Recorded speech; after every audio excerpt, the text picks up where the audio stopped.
Well, hello everybody. Saskatchewan. This is a special edition because Saskatchewan is going to the polls. And in less than 6 minutes, we're going to find out if Scott Moe is still the premier of the province there, everybody. Let's not forget that Scott Moe is the premier. And this will be interesting just to see what happens. Folks, get your beer, get your popcorn, get your chips. We're here because Saskatchewan is voting. And it matters because Saskatchewan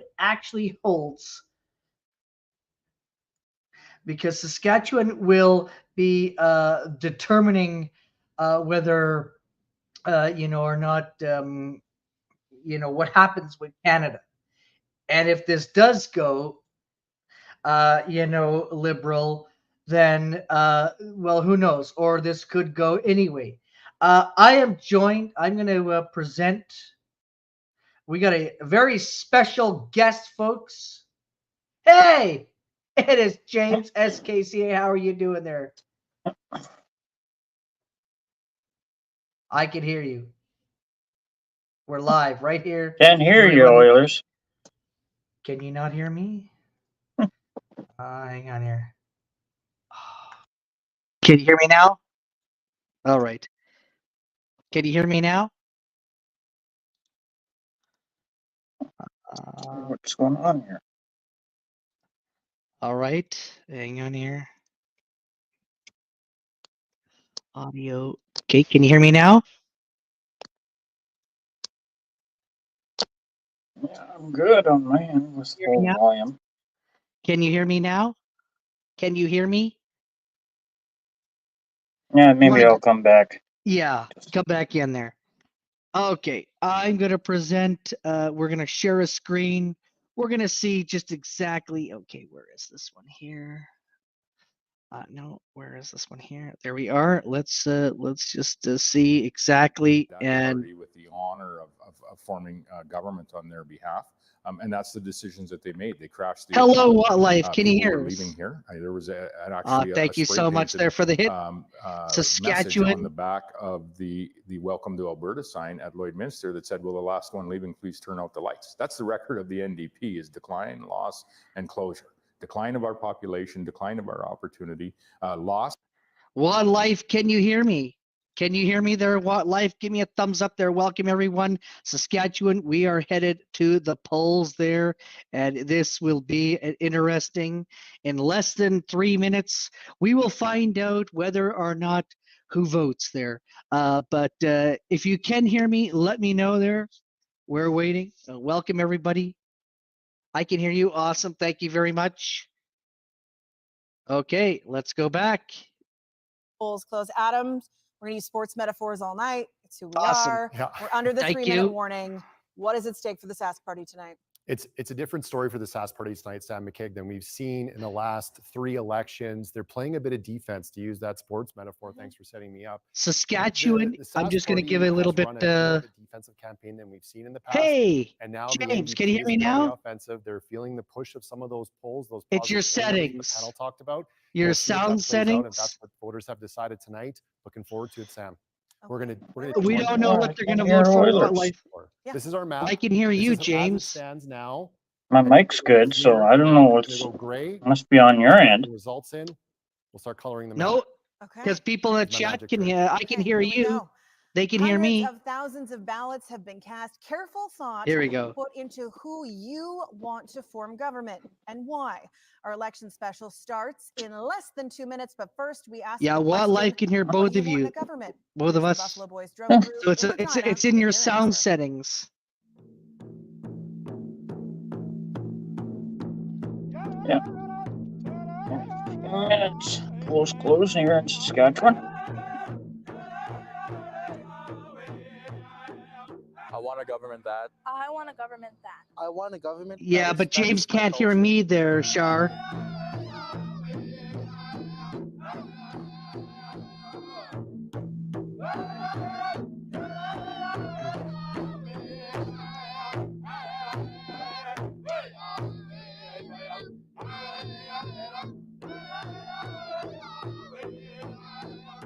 Creates Okay. jobs.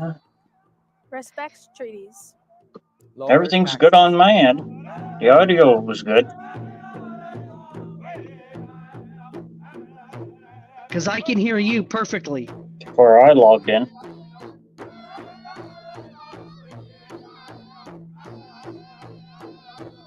I want a government that is kind.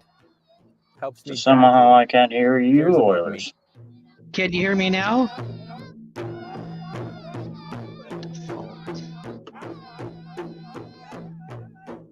Can you hear me now?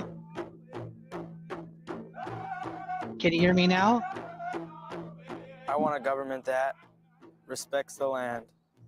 Cares about everyone. Empowers me to grow.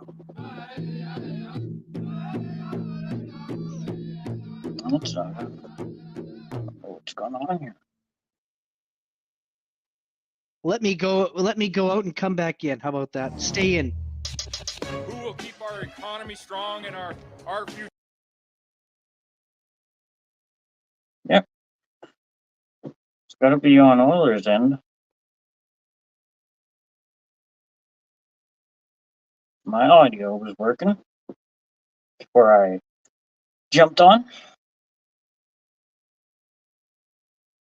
So, how's everyone doing this evening?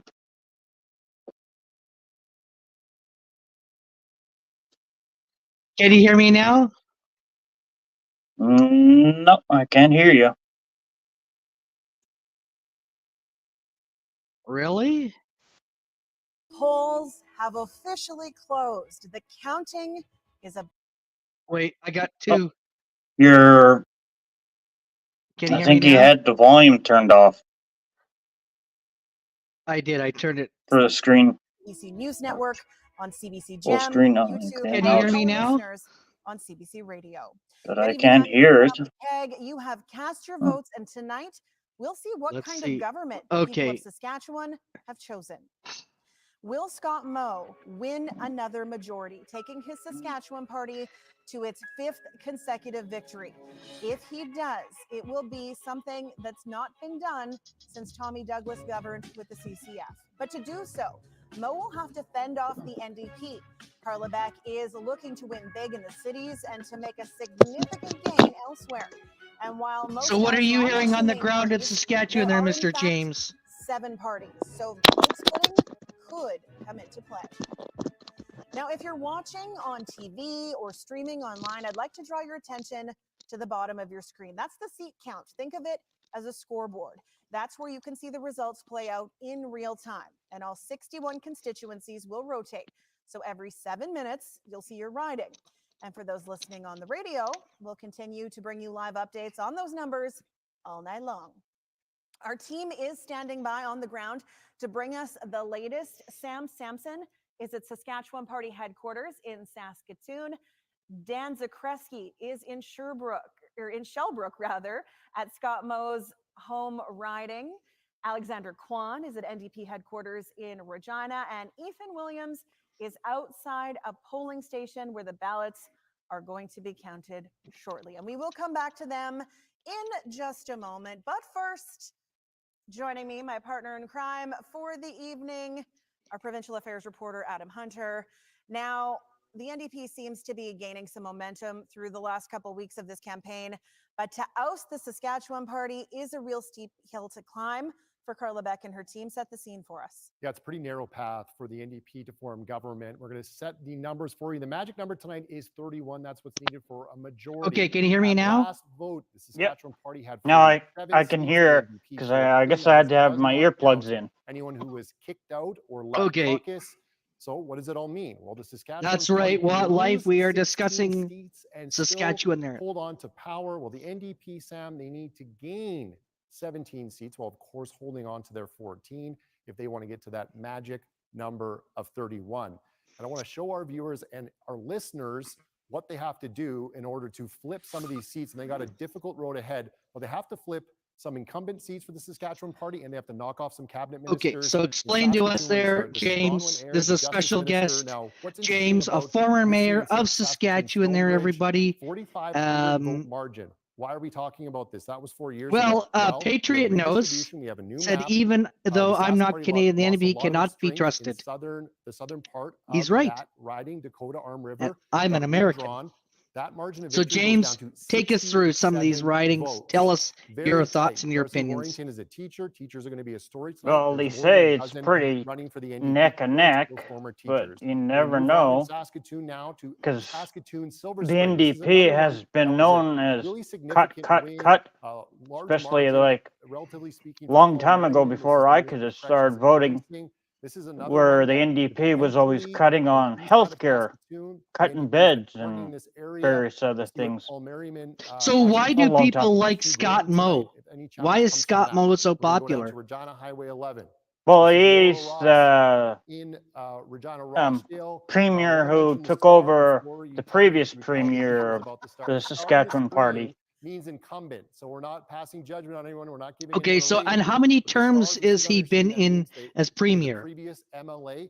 Laura Ross, another comfortable win. So far, it's 4 been years 4 ago, terms. and This this is one that will the be NDP the Joan Bratchler, 5th they've term. really been targeting If this he's Depends on the successful in road. winning. viewers Yeah. and Okay. listeners, NOD, north of Okay, Dune, so we If know I remember right, Saskatchewan it's been Party. we'll be watching. it's been This- about A lot of 17 these years ministers since the pinching their NDP nails more than we're took used to. power. And something, Adam, before we move Okay, on and to tell vote us as well, is just people because about the Saskatchewan Party there for those aren't that as are in the many States there. What are incumbents they running, like? so Are the Sask they Party might hold a Democrat, riding, but it Republican? might Are not they be in the same middle? person running in that seat. What So are there they? could be a lot of movement tonight on that front as well. They're roughly, I would say, in the middle, because it's a Okay, bunch of, from Adam because Hunter, we here in head over to Saskatchewan, our we're nothing political but a panel. bunch of And farmers. Stephanie Langenegger, the host of the And morning that's edition on where CBC Radio 1, long-time a lot of political the issues reporter, of is joined by Marie Mandrick, certain who stuff is the like columnist for healthcare the and Saskatoon Star Phoenix, various other both, things that and professor at a lot of voters are do support the Saskatchewan Party, because my former teacher who I went to school with, his dad was part of the Saskatchewan Party. Big thing. How many people were moved? Is by he these still? Is he messages? still How many in people the either party want to running? help the Is he Sask still an He MLA? retired. He retired a few years ago. and they want that But to the be teacher, but the teacher that I went to school with back home, he recently, not long ago, a few years retired after teaching after so many years. Okay, I want to ask you, what do you call your? We call them MLAs, member legislative assistants. So, what do you guys call it there? I know it's called MPP in Ontario. What do you guys call your legislature? What do you call your members that are elected? They have their eye on, but it'll be Mm. those seats that'll tell Like, the tale. it's usually like almost the same parties, but it's the Saskatchewan Party and the NDP. They're the big No, but ones. what's the term? What's the term? Somebody that gets elected. Say, let's just say, let's just show somebody and they get elected. What do you call them? Do you guys have a certain name? Is it the same as BC? Is like an MLA, or is it an MPP, or is it MLP, or what's the terminology there for somebody that gets elected to the legislature? It's usually I think MPs. Good sign. But MP is federal. If you are still in the lineup right now where you are voting and you were there before 8 o'clock, don't go anywhere. Stay where you are. You still will be able to cast your vote. Now, for the polling locations that are closed, yes, it is time to open up the ballot boxes, start counting all of those ballots one by one. Okay, so you guys call it a roll a member. Voting tabulators in Saskatchewan provincial elections anyway. Yeah, because they say by midnight they should have everything counted. Good to see you there, Outlaw. I'm just going to go through the chat there before we get into that. You know, we got Outlaw, we got Patriot from Warsaw, Watt Life. Welcome, everyone. Make sure you hit that like button there. This is Saskatchewan. Wanda E. MLA. Call him MLA. Okay, so it's the same as BC. Okay, so it is. It's the same as BC. Yeah. All right. Yeah. Just thought of it. Yeah, for every premier of every province. Mailed out across well, not Ontario. They call it MPP. In the last election, that's what they call it. That was 2020. That was the COVID election. Vote by mail, a very popular option. But we will have to watch. Did you vote, James? Those ballots may just become Yeah. critical in Good. some So races. you, They so determine you I know, voted at the voted the first day we'll when we see could if that is the vote case once early. again tonight. All right. Thanks. I did. Ian. I did that too. Now back to our reporters. They are going to have the scoop for us tonight from the I headquarters. find that around CTV the had the better province. feed Sam for Sampson is British at First Party Columbia headquarters in selection Saskatoon. there. Alexander Kwan is What at time is it NDP in Yeah. headquarters Saskatchewan there? Regina, and Dan Is it It's in Shelbrook. it's just after 8 just Sam, after 8 8? p.m. Yeah. Okay. Well, I think they're going to be scooping out some food pretty soon because they are getting ready for Oh, a I'm hungry crowd too. here at the Saskatchewan Party Yeah. headquarters. We've got a buffet coming out, smells good already, and of course you have that Because you Oh, almost got to buffet. think.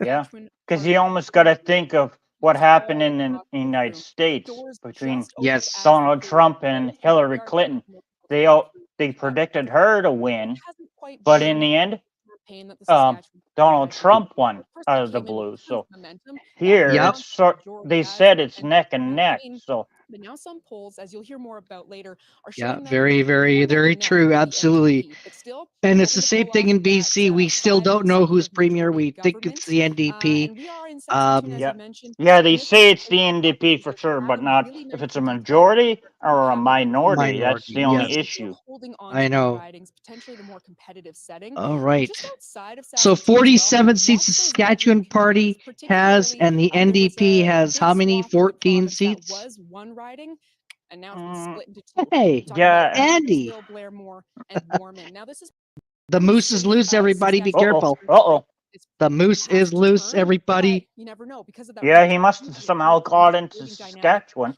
And so Oh. we could They let see him more in. competitive The bad races in security those at the two border in ridings. So watch Saskatchewan there. Andy, Saskatoon, good to watch see the you there. bedroom I'm communities, drinking beer, and watch everyone. Regina. That's where we have Alexander Kwan, who is at NDP headquarters. Thanks, Sam. Yes, So, I'm at the DoubleTree do you Hotel think, in because, downtown Regina. I mean, This is where everyone's Team Orange shocked is going that to have their Newfoundland HQ tonight. Now, went, the doors just opened a few minutes ago. People are already pouring in. that Some candidates are Newfoundland here went already. liberal. Now, I've talked to a few people here, Everyone is mostly stunned. NDP staff. Like They say you, they are even very excited to start seeing the Blaine results come in, Higgs, which should be who fairly is soon, hopefully. PC, But he was they say they're shocked excited himself there. because He they could believe that literally they he couldn't have get a goddamn word out, momentum on their side. They have the to the ability to supporters there. bring So do people you think we're onto going to see their some platform, surprises? bring them Was there onto any their support, MLAs that and they hope that they'll be underperformed able to in your get enough opinion? votes, to definitely pick up some Yeah, seats, New but Brunswick, potentially that's right. even to form government. And that's For why me, it's important no, that not they stay really. stuck on message throughout this entire Do you campaign think to that you could streamline have the influence, same healthcare, people education, and elected, or do affordability. you think we're going to So see we'll some see flips or some what happens tonight. surprises, or People here are what do you excited, think? and for Well, I think that there might be surprises with that's it. the home riding of They're saying it's neck and neck, so you never know. is there for us. Dan, Okay, I did turn it down a little bit there so that way you could talk there. Well, we're waiting for the results there, folks. This is Saskatchewan Votes 2024. The polls have closed. They're now opening up the ballot box there. We could see a Saskatchewan Party NDP. Is that it? Just two parties in Saskatchewan, or is there more? Is there a Liberal Party?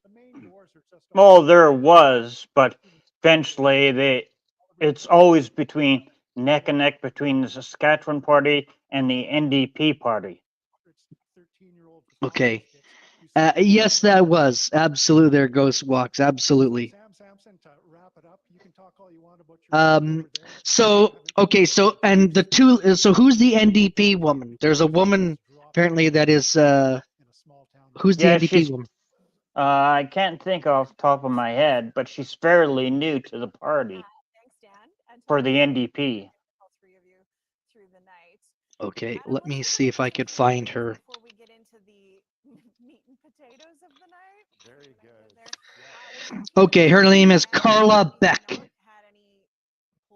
Carla Yeah, Beck. and with here in Saskatchewan, every time our premier Scott Moe said something, the NDP always, you could say, argued about whatever the topic was over the years. So what are the issues that you're hearing from Saskatchewan people there? What's on their plate? Are they going to bed thinking about the economy? Is it healthcare, affordable? What is it? No, it's more likely definitely healthcare because, like for me, I've had to wait in hospitals for like 6 hours or longer here in the city. Then, of course, there's the housing, how much things cost for people to, because for rentals, it's more than like I lived in a bigger city. And here we're not as a bigger city like Saskatoon or Regina. Okay. So now I have to ask you. So healthcare. What about economy? What are jobs like? Can you get a job real easy in Saskatchewan? If you were to come to Saskatchewan, I would stick out a resume. Are someone going to hear a callback, or are they kind of like very picky about that? Well, I would say it's very. It depends on the resume of someone, but it could be just if someone wants to move up the ranks, it'll be pretty hard to if you want to get that. Depends on what type of job it is. So the talk that you're hearing in Saskatchewan there, don't forget you also have a Green Party there. Do you think so are you hearing that maybe the Greens might be a surprise? They might be a surprise, but we'll wait and see what happens tonight here in Saskatchewan. I love how they have the two colors. They have the dark green and they have the NDP on the other side there. When they do that, they did that the same thing with BC. They did the same thing with the New Brunswick there. Okay, I'm going to turn up the volume here. Let's just listen to what these guys have got to say. I love them jibber jabber.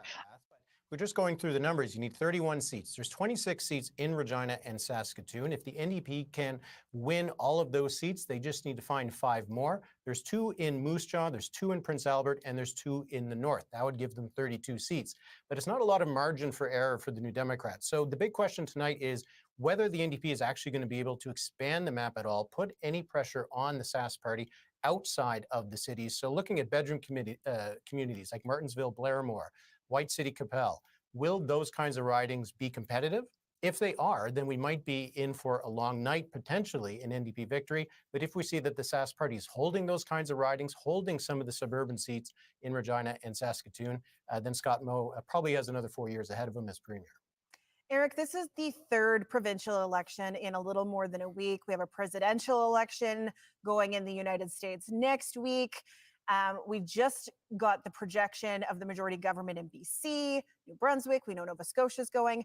Is there a common thread that we're seeing through these elections that seem to be happening all at the same time? I think there is one common thread. It is that it is a tough time to be an incumbent. David Eby does look like he's going to hold on to that majority government in British Columbia, but it will be by the skin of his teeth. He almost lost it, and they're going to have to actually do some judicial recounts in at least 2 ridings.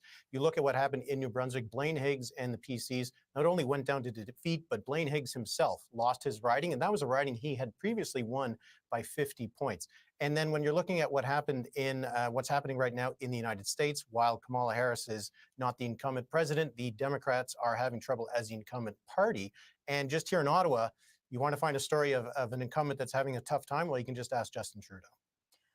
Eric, what are you seeing when it comes to polling? Because over the last month, this has been a roller coaster of a story. This is not the same story as it was 4 weeks ago. No, absolutely not. And what we've seen is that it isn't just one poll coming out of the woodwork that shows the NDP is ahead. We've seen multiple polls that shows the NDP has been leading in the final days of the campaign by between 2 and 5 percentage points. Now, will that actually come true tonight? Will we see the NDP ahead in the province-wide vote? Will that put them over the top to get the 31, 32 seats they would need for majority government? We'll see. But this is not a campaign that we've seen in Saskatchewan for a very long time. The last time you could find a series of polls from different pollsters putting the NDP ahead of the Sask party, you'd probably have to go back to the time that the NDP was in government. So this is clearly not politics as Saskatchewan has gotten used to. When you're looking at the issues around the polling, what are some of the things that really stood out to you?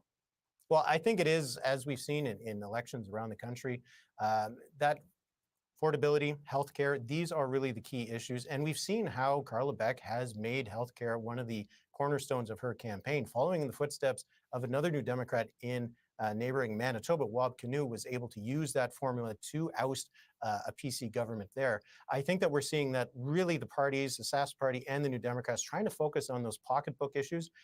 Whether it's going to resonate with voters, well, we'll just have to wait and see.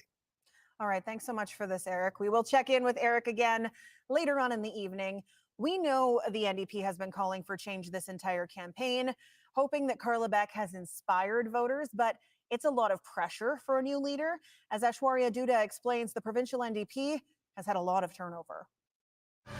Saskatchewan deserves better. I'm Carla Beck. Carla Beck's campaign video is metaphorically on point. She's swinging for the fence and trying not to strike out. But let's face it, the NDP leaders haven't been good on the bat lately, not like the old days. The party held power for most of 6 decades between 1944 and 2007, losing power just 3 times. And over that 6-decade stretch, the NDP only had 5 leaders. But then it became a revolving door. Lorne Calvert eked out a narrow victory in 2003 with 30 seats, but the Saskatchewan party was gaining momentum. So how's it going? In 2007, Brad Wall won big, and soon after, Calvert stepped down as NDP leader. Next up, Dwayne Lingenfelter.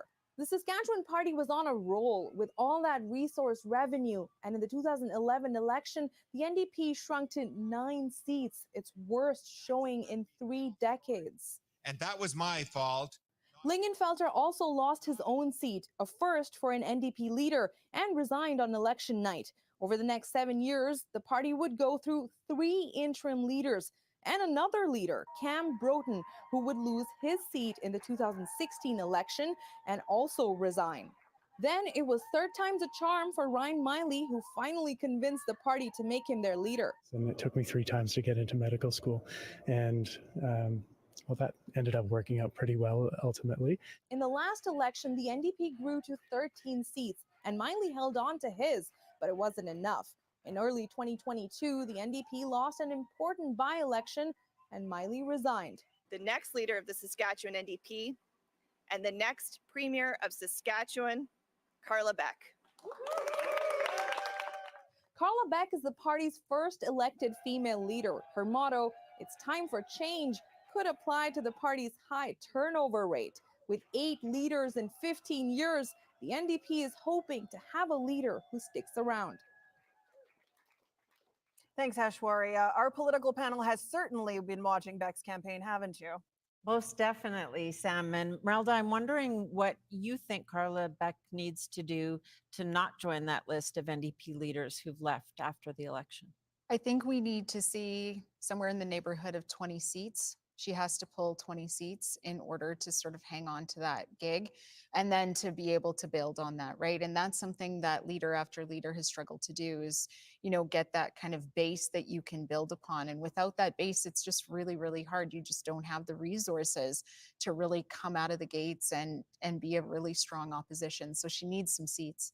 Marie, what difference would it make if the NDP were to get to 20 or 24?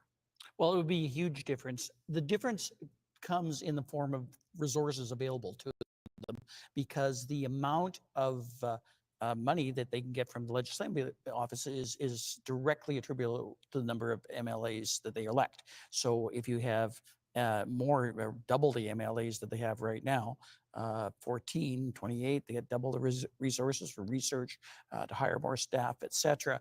I think Carla Beck probably will be disappointed, or the NDP will be disappointed if they don't get at least 10. The expectations are much 10 more. more. 10 more seats from So the 14. 24. 24 altogether, yes. The expectations are much higher for that. And that might put a different place on it. But the NDP are in a great position to change leaders. This would be the 4th or 5th leadership race since in the last 15 years, and that doesn't work out terribly well for parties. So I think that they're anticipating getting more, but to be quite frank, I don't see, unless she does absolutely disastrously, a huge push to push her out of office right now, particularly after the campaign that they had.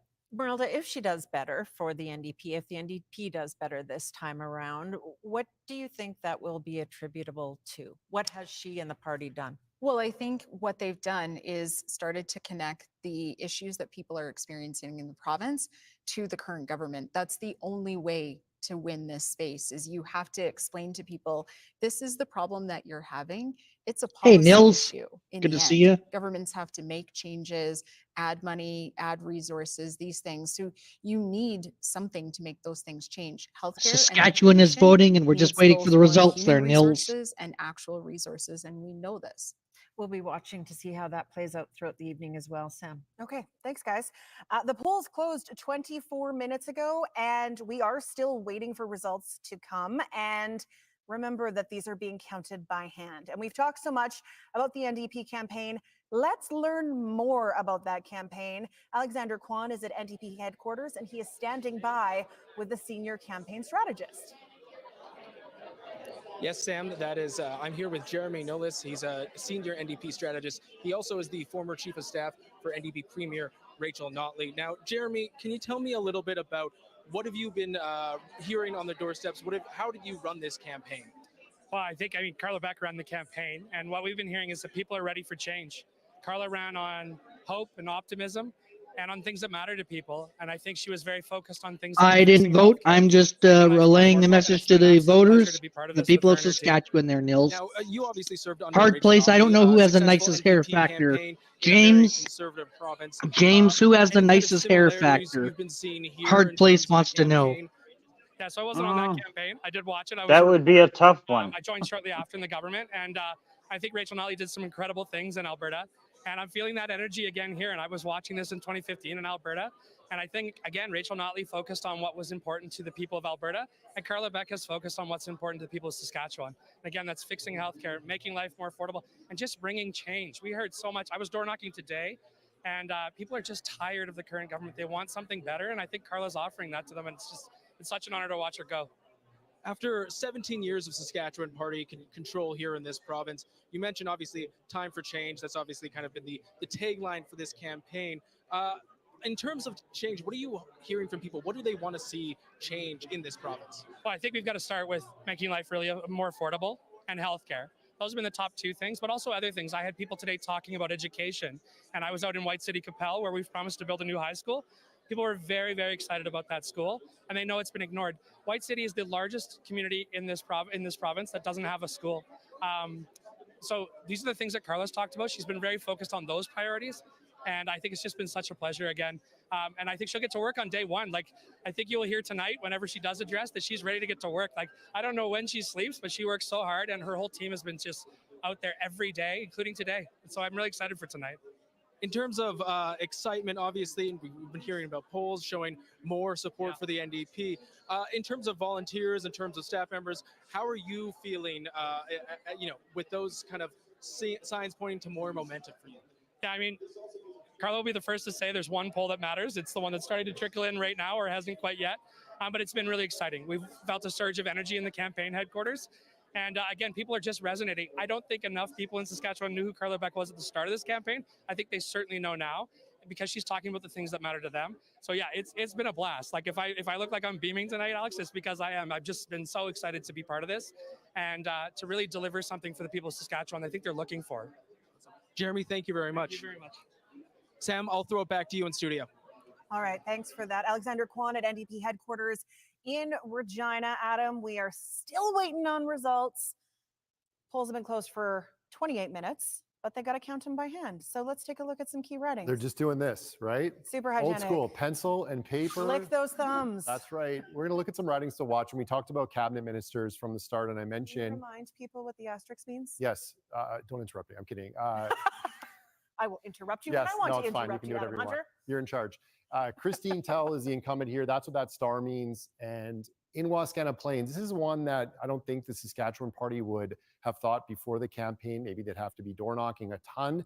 But that southeast part of the city, even into White City, Capel, as the guest mentioned there, those are all places where the NDP feels like they have some momentum. So Regina University, which we'll talk about, this is Regina Wascana Plains. This is the Minister of Environment.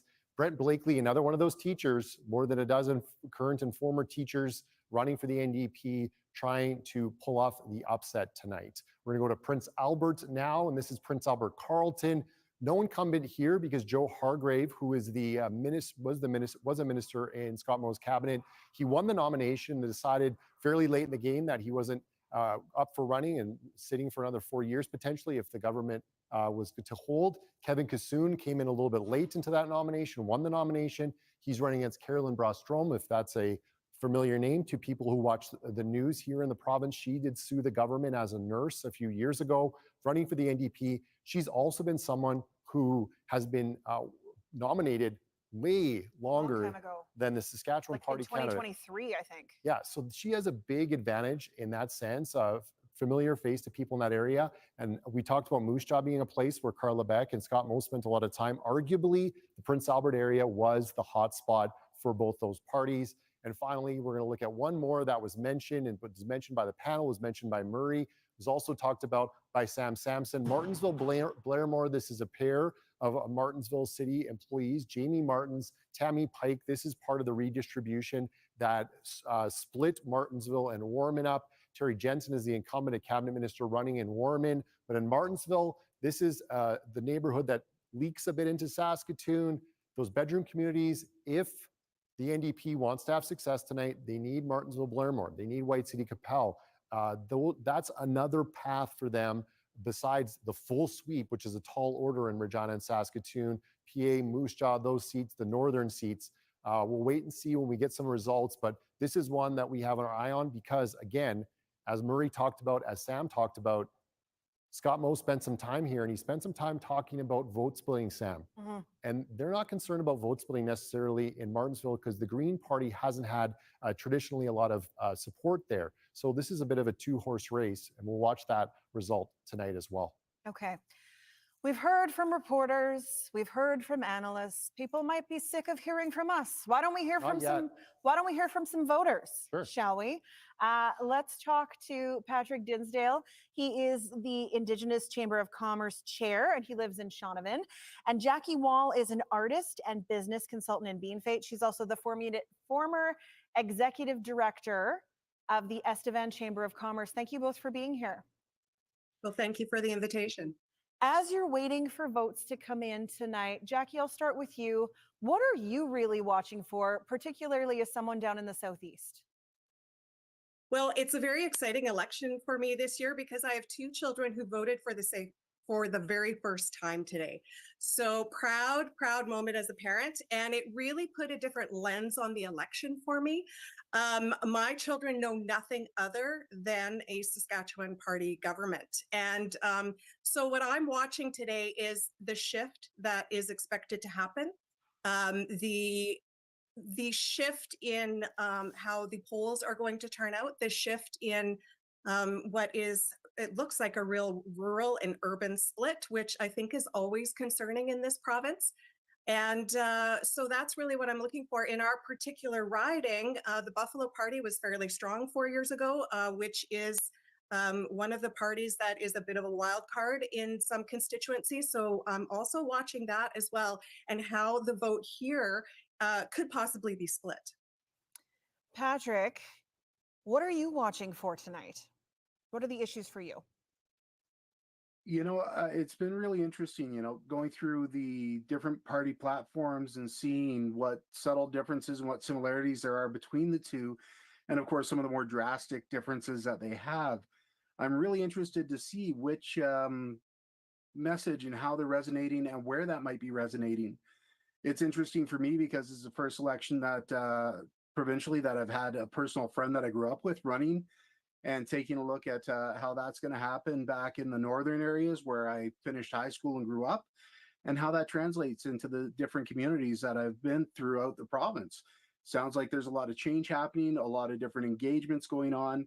What's that going to mean? And what's that going to mean for myself? I always come from a perspective of economic development, reconciliation, and how is that going to impact, and what voice are we going to hear coming from whoever forms government over the next few years? That's going to be really important for me to see and understand that. And this is where it starts. Patrick, I want to stay with you for a second because I understand you actually moved from Saskatoon to Shaunavon because of the high cost of living. Affordability is a huge part of the campaigns over the last month. Can you tell me about that experience? Sure. It's been really interesting to see looking at things over the last few years, how whether it be a combination of pandemic, shortages, funds into the system, I'm not sure what, but we really saw an increase in the cost of living over the last number of years. For myself, that translated into a 35% increase in rent in the past over a 5 year time frame.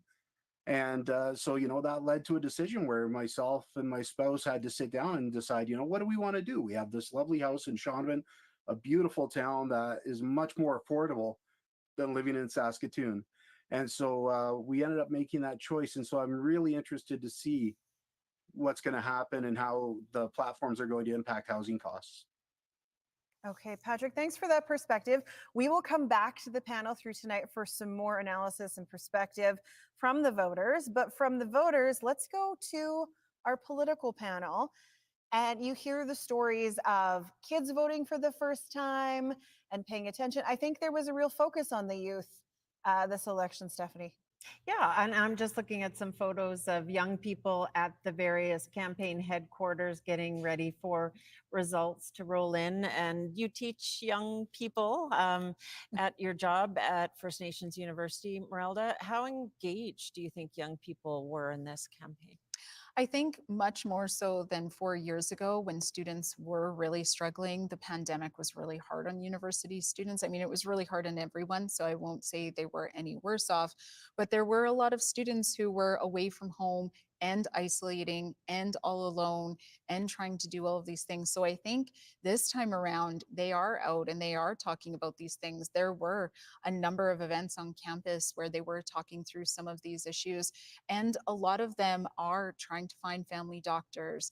They are in a situation where education costs more and more every year, and all of their living expenses have gone up. So, as somebody who works with a lot of young people, we're often trying to find ways to keep them sort of going until they can finish those things. So, it really is something where you see those guys just really needing support and starting to look to the government for it. And we know that students have struggled with employment and making ends meet and all of that. Murray, I'm wondering what you think was promised for affordability that might resonate. I think there's a lot in terms of even things like the gas tax and that lift that makes a big difference in people's lives. There wasn't actually a huge amount of promises compared to past elections that we've seen. A lot of it is related to issues that do tend to affect older people, like healthcare, like issues. But think about how much emphasis there was on education in this election, and how connected younger people are who have just finished university, finished high school, that just might be a little bit more in tune with some of the social issues. I'm wondering right now whether that is going to be a factor in this election, whether the Sask Party All right, made a James, we mistake need to in this. go. I We need to think get some some of the analysis here. moves that they made during the campaign. What do you related make to of what they're building saying? What's the legislative influence sense of what they're for trying that, to say? particularly as They it saying relates it's to a the 137, Saskatchewan the Clean Hot party, Bill? an NDP government? Let me Discouraging turn it down a older little bit people. They again here. talked about parents and Yeah, it's usually between the Saskatchewan Party and the NDP Party that are just like what happens in Ottawa between the Conservative and the Liberal Party. It's almost like From what the panel has been talking about, what do you think that they are saying? Like, are they thinking that Scott Moe's going to hang on to his seat? Is he gonna, or is him and his party going to lose, and the NDP is going to take over? well, that's a tough question to answer to, because this one's a very tight race that I've seen in times I've happened to tune in and voted. So double-edged sword to that growth that I think the Sask Party has to. And there is no results. I'm just looking. Hang on here. Yeah. Politically speaking, at least. Elections, Saskatchewan. Okay, thanks very much, Sam. Okay. Okay, good. We got the election Saskatchewan. I'm just election results. All yeah, right. because they haven't shown yet if anyone has who's got their seat yet. So We're going to look at some more ridings to watch. Oh, well, there are some numbers actually. So we're. Oh wait, we have results. Yes. Yeah, it was. We do. Coming in. Here we go. Here we go. Now we just watch that tiny scoreboard at the bottom of There your we are. screen to see what they say. There we go. So I can talk about this one. Travis Kiesig in Last Mountain Touchwood. This is the 2 polls of 39 reporting 13 vote lead, obviously early on. Tara Nordahl running for a second time for the NDP. And Last Mountain Touchwood is one where the NDP has kind of said, you know, we think we have a chance here. We think we have a bit of something we haven't seen in a while there. Glenn Hart, who's the longtime MLA there, endorsed Carla Beck a few weeks ago. Athabasca, now this would be a pickup for the NDP. They would regain this seat. They lost in a by-election. Leroy Laliberty running against the incumbent Jim Lemag, 33 vote lead early on in northwest Saskatchewan. This was long-time safe NDP territory. We know this guy. Scott Moe, the leader of the Saskatchewan Party, 135 vote lead with 2 of 38 polls reporting. And Scott Moe looking to lead his party to victory for the second. Do you think his seat is safe? Do you think Scott Moe's seat is safe? At that rink, Yeah, I believe his seat would be safe. Later, I know everyone's dying to hear about that. Do you Speaking of think scores, Carla Doug Steele Beck's seat in is Cypress Hills. safe? Now, this is one of the considered safest seats for the Saskatchewan Party in a pretty healthy lead early on. I would 4 years ago, think, the yeah, Beck her Party seat will finished be second. safe. It was one of 4 places they finished. What second. riding is So she in? We'll watch to see what the Buffalo Party, Oh, what the I Saskatchewan United Party does. missed that. This is Where she Northeast is Saskatchewan and riding Cumberland. her. This would She's be a in. pickup for the Saskatchewan Party. Gregory Sieb, 34 vote lead ahead of Jordan Okay, I'm just McPhail, looking the that up NDP, there. and we can tell people that the Saskatchewan Party Okay, with she's in Regina 8 Lakeview. ridings reporting, leading in 7, the NDP leading in 1, and of course, still Hard Place said I always wanted we're to hoping know to get what's coming out of results fast and furious, but Regina. a good I sign that we worry got it some could on the be board right now. Yeah, contagious. it means that the party is starting. Nils, as are we you would still say, the here with Super Bowl us? party for political nerds. We're going to, the Saskatchewan Party has held power since 2007, but there has been a lot of upheaval. And tonight, more potential losses for a party that's already lost quite a bit. Aishwarya Dutta takes a look back. The Saskatchewan Party of today looks very different from the one that rose to power and held on election after election.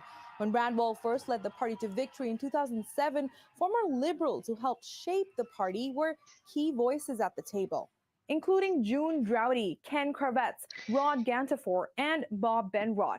And some of the early MLAs would hold cabinet positions for years, including Donna Harpower, Don Morgan, and Dustin Duncan. Other high-profile MLAs would come along, including Gord Wyant and Mark Docherty, and win multiple elections.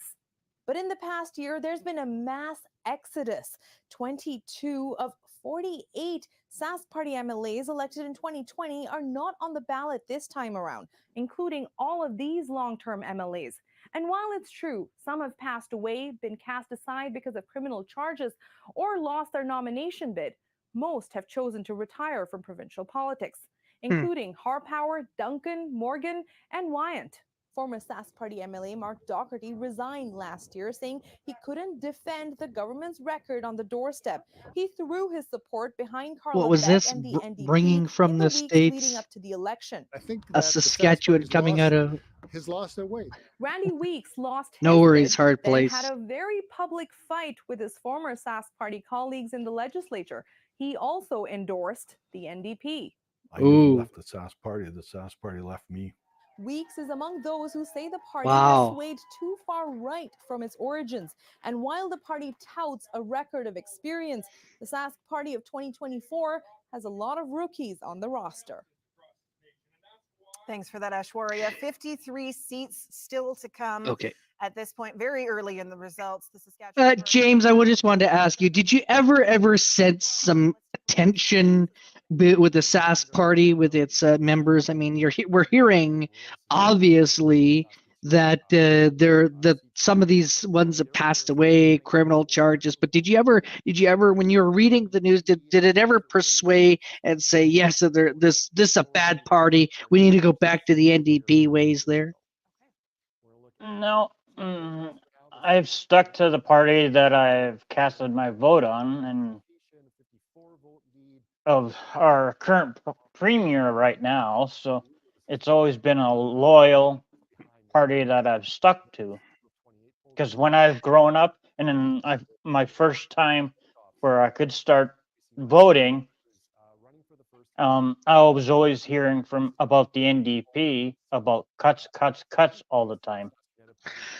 But I'm talking in regards to like the government chatter that was going on, you know, at the did you ever at all hear where, oh, the Saskatchewan, it's a bad party, it's terrible, you know, NDP? Did the news ever make it out like Scott Moe is this bad guy and it is time for a change? Not to my knowledge. Okay. Jump in if you got something to say. History. We will talk about that a little later on, but let's go to the political panel for these preliminary results. Some reaction. Thanks very much, Sam. And we were just seeing from Ashwarya there about the turnover in the Saskatchewan party, not just amongst the NDP and its leadership over the last 10, 15 years, but this party has lost a ton of experience, Merelda.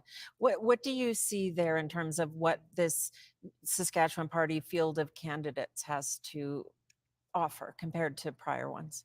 Yeah, I mean, if I think about back to the time when I was your backup covering politics, so not as good as you, but when you're looking at those things and you're thinking about the people that you were there, first of all, they knew how to handle the media. That's a big one. If you're going to be sitting in government, you're going to be dealing with the media a lot. So they know how to do that. They know how to talk to the media. Secondly, they had experience with government. They understood how government worked.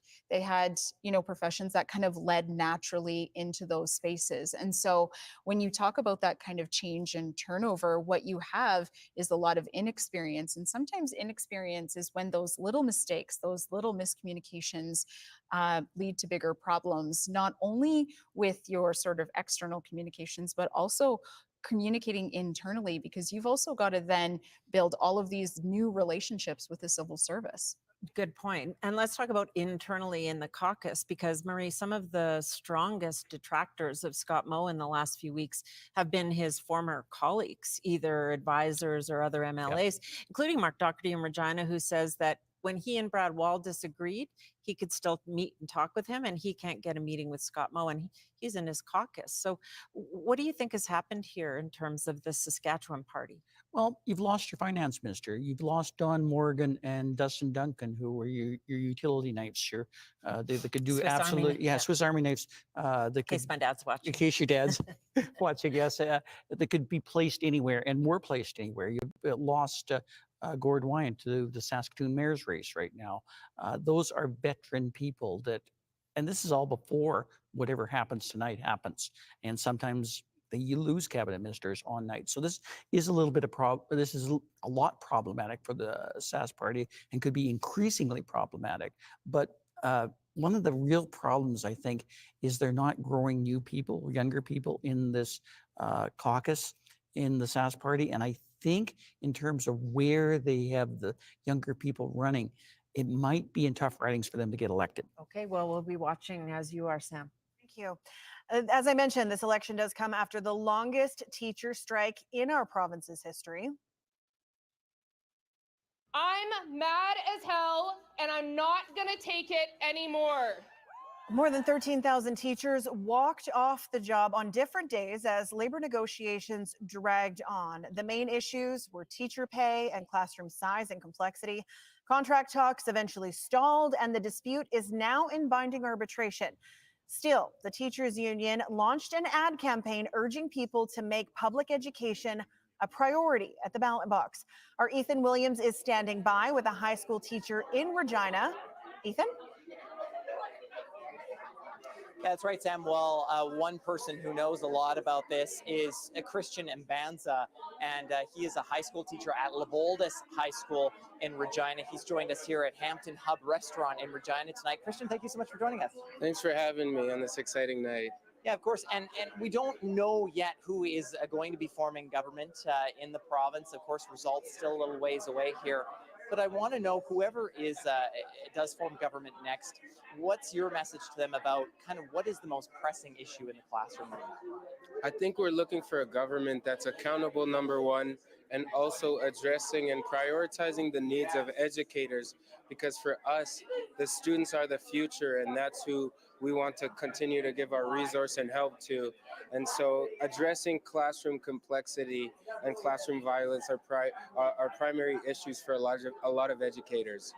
How does classroom complexity and classroom violence, how does that affect your job as a teacher and being able to teach your students? Well, first, I think it's important to understand when we talk about classroom complexity, it's classroom sizes and then student needs as well. Right? It's important that for educators, they have to now be efficient and diligent with each and every student, and affording time for each and every student is not a luxury that we have. And also the needs, as diverse as our student population is becoming, we have to now to start to address the needs of these students as well. Not just inside the classroom, but outside the classroom as well. Yeah, and I know that you are an advocate for students who are Black, students who are visible minorities. How does those issues in the classroom ultimately impact your ability to advocate for them, like you say, even outside the classroom? Well, for me, I continue to stay positive in understanding that my presence in representation is already an asset. So I try to use that. I can't unfortunately spend each and every second explaining to students that they belong in this education system, they belong in this community. So I try to do that by my presence and being present in as many different places as I can. Now, I know you've been paying attention a bit to the campaign as well. Has there been any messages that you've heard from any of the political parties or any politicians that have kind of caught your ear as to they may be kind of working on solutions and might work best for classrooms? Well, for me, it's always about a change and looking at a way to do things anew, right? We can't continue to do things the old way, especially since after COVID has came. We have to now to start to reflect on different things. So I'm looking for a government that's also excited and positive and looking forward to that change. Okay, Christian, thank you so much for joining us tonight. Thanks for having me. That is Christian Mbanza. He is a high school teacher at Leboldus High School in Regina. And Sam, clearly something that is on his mind, education, of course, not just for him, but for a lot of people in this province, and something that we will continue to watch even after the election is over. Thanks so much, Ethan. Wow, they're As you leading may at have 12. noticed, if I'm you're just watching looking bottom at of your the screen or you're listening on the results. radio, it's time for a number update. 48 still to come. Wow. 12 leading for the Sask Party, 1 for the NDP. Let's take a quick look, Adam, at how things have potentially changed. We're going to talk about Batosh right here. This is one in the last couple of days where I heard the NDP was making some Hey, gains, James, here you potentially a go. Your 92 co-host. vote lead for The heck is my Darlene co-host Rowden. doing up there? This is Well, it's doubled Saskatchewan. Chris results. He's He in was a Saskatchewan longtime there. Saskatchewan Party MLA, Yeah. retiring after a number of years in caucus. I And we stole him see for that the map day, is all right, starting to for green up Monday. in rural You can have Saskatchewan. him This is back Michael Boda from Election after Saskatchewan that, talking about after Sam, saying that we're expecting the rural votes to come in early. Terry Brom with a 49 vote lead in Carrot River Valley over CJ Binkley. 2 of 32 polls reporting here.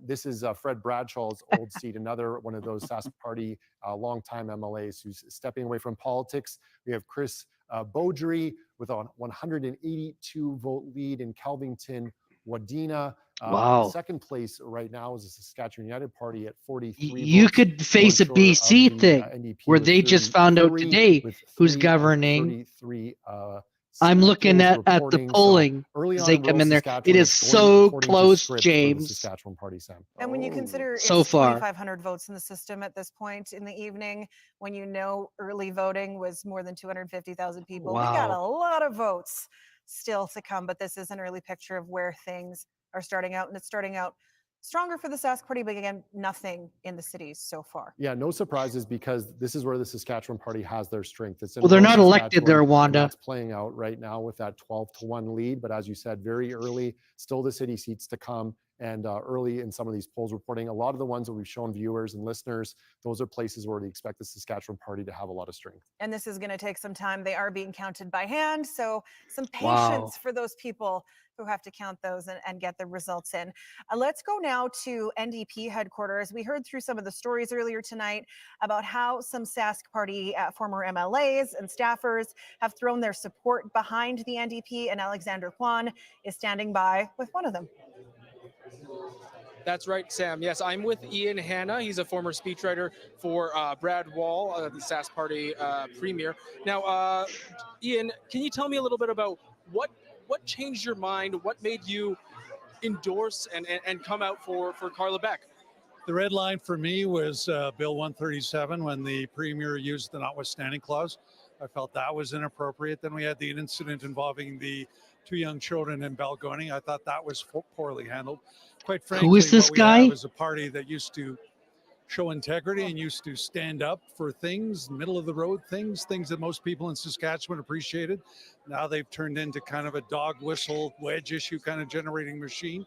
For me, it was inappropriate, and that's why I decided to endorse Carla Hand Beck counted. and the Saskatchewan NDP.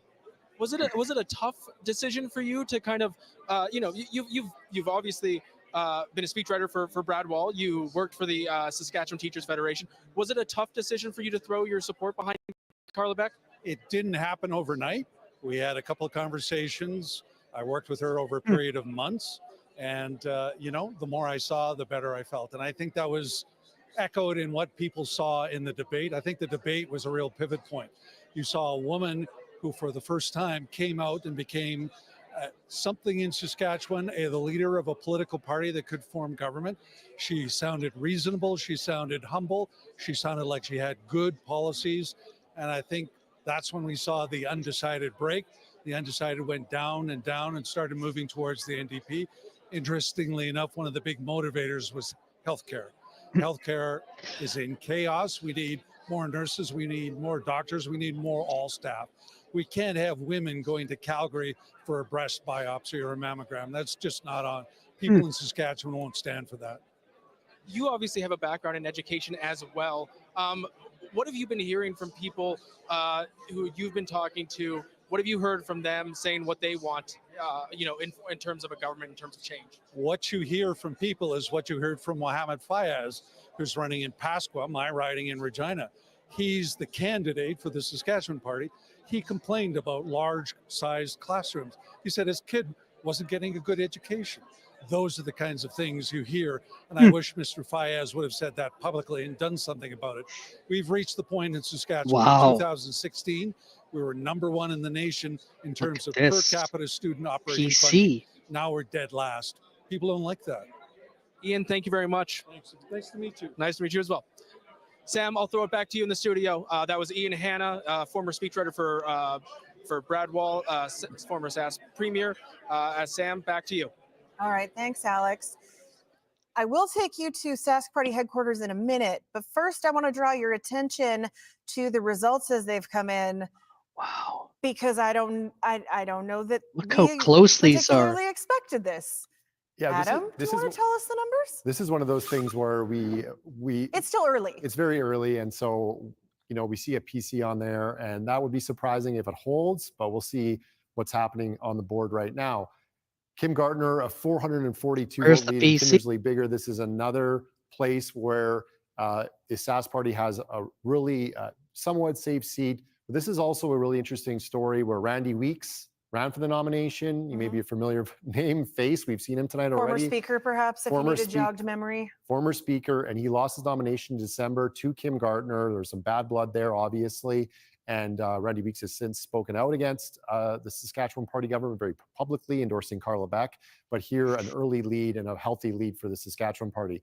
In Moosomin-Momart, we move now to the eastern half of the province. Kevin Weedmark, he's the publisher and owner of the Moosomin World Spectator, one of the oldest, longest serving newspapers in Saskatchewan. He won the nomination, 59 vote lead over Chris Ball with 5 of 35 polls. Do you know any of these guys that are up here, James? Have you heard of them? The former NLA nope. who won the Conservative Party nomination. Lori Carr with a 93 vote lead in Estevan Big Money. This would be also considered very safe. Is this Saskatchewan Party surprising to you to territory. see these Those numbers Jets this on the board early on here. like I want to draw your this? attention to him. He is the Buffalo Party Yeah, leader 4 years ago. not Buffalo Party surprised. finished second in Estevan. It was one of those four The PC constituencies party? where they came a surprising second. I can't even We find out have, what very early riding on, they're this is in. in Saskatchewan Rivers, Bernard Lalonde with a 2 vote lead over Eric Smalls, the Saskatchewan Party. Wait a minute Doug here. Racine of the NDP with 7. Now, Oh wow! interestingly Look at enough, this. there's It's one filling person in you don't see on the green. board here early. Like, It's Nadine Wilson, Yeah. who's running in Saskatchewan holy Rivers. Dinah. She is the former leader of the Saskatchewan United Party, now trying to win her seat back. She's the incumbent. That's why we don't see a star on this screen. What was that here. there, James? And she is in probably what's Saskatchewan going to be a Party got three-way another, race. Right now it's a three-way race you that could say she's not another in. seat of We expect to see 21. her on the board at some They point. got a lot Saskatchewan more. Rivers They is haven't on the watch updated their tonight, and map that's yet. why- Your map's getting colored in. And the map just Oh, turned. Yep. Scott the map Moe, just turned, Premier of orange. Saskatchewan, has He won just got his- elected. How about this? Yeah. Way to go, So he- Scott Moe. He's going James. back. It is a big night for Scott Moe, a really big night for Scott Moe. This is his second election Wow. as leader of the Saskatchewan Party, and not really a surprise that he would do well in his own riding. Yeah, Scott Moe, second win, as you mentioned, as the leader of the Saskatchewan Party, but also he won in 2011. He won a contested nomination against. I Dennis think Alter, CBC's who's got the best long-term coverage there, Saskatchewan hard Party place. MLA, I so he really won do. that I've been looking 2016 at as an MLA, CTV and then it's 2021 horrible leader, and then coverage. once again tonight, so Terrible. big night for Scott Moe. It could be a Terrible. bigger night. We'll see what happens a little later on, but right now we have Well, our what you're first seeing is elected from member Regina's election here or for Scott Moe, Saskatoon's and it's CBC 21-4 on the board, Yeah. leading or the CTV, I should Saskatchewan say. Party, 4 for for the this NDP. one. No, it's That's the winner. CBC. Oh, This is yeah, Sam. CBC. I got the wrong Yes. one. Results Yeah. reporting yet from Prince Albert, CTV is from, just. I don't like their Saskatoon, from coverage. I didn't Regina, like it from in Moose Jaw. So we're BC. still waiting for those big races where the NDP is. Yeah, for Wow. me, A lot of when games. I grew up, it I don't was know how many nothing more that times we're going to say things in unison. that I saw Could on be a lot. TV. It was just Gotta make it fun with CTV it. or No. CBC, Okay, from like here in the let's news, head no up to global news or Saskatoon. anything. Sam Samson growing is up. at Sask Party headquarters in Saskatoon. Okay, and so he's one standing elected. by with the former finance minister. Wow. That's right. Someone who knows Scott Moe, I'd say pretty well over the past few years. This is How come that's not filled up? What's the matter? How come they can't fill a room up? That's the lead. That's the Saskatchewan Party. Do we know? Do you know? 25 years. Congratulations on such a Yeah, successful it career. looks Thank you so green, much. but it's Start too right away early to talking about the leader of the Saskatchewan Party. I mean, he find has out been what's re-elected in his own happening seat. yet. You were the So co-chair of Yeah, this but there's campaign. What not a has been lot of successful people for at the him as a Saskatchewan. leader There's this more time at the around? NDP headquarters than there is Saskatchewan We Party. have led the country on many fronts for the economy, and our leader gets Do you it know how why? if you don't have a strong economy, you can't pay for the services. Not people sure purchase yet. most. And yet he's still very What are they? Are compassionate they about having those dinner and services, they're which is not why we letting the delivered a guests budget in that was until heavily after the weighted dinner? towards healthcare and education. So I I'm feel not that sure. Scott Moe is very connected with the people of Hard Saskatchewan. place is He listens to 100%. the people of 100% what? Saskatchewan, Yes, absolutely. and he tries to do the balance between what we can do economically, because that pays for everything. Oh, what happened to the as well PC as the vote? services people deserve. It's off the board. As the outgoing finance minister, though, there has been some criticism of challenges balancing the budget. Oh, two What do got you hope, elected. should the Saskatchewan Party continue to govern over the next 4 years? How do you hope Kim they approach it? Gardner. Hang on here. I'm just going to pause this just for a minute here. But Kim Gardner in Kindersley Bigard, it's a Biggar, just as it got elected. So she's headed back to, is it Regina? Yep. And wow, this is quite interesting. There are 4 leading. So 3 elected. Where's the third one here? Weyburn Bengo, and it's Michael Uyghur, and he has just been elected. Oh. Wow. But no NDP people. I got here. Wow. This is absolutely just interesting, folks, there. When you have been a governing party for as long as we have, I'll send you the link in the there's no back doubt chat that a there. huge challenge is time for change. Here we go. Time for change doesn't Check necessarily back have a chat reason. there.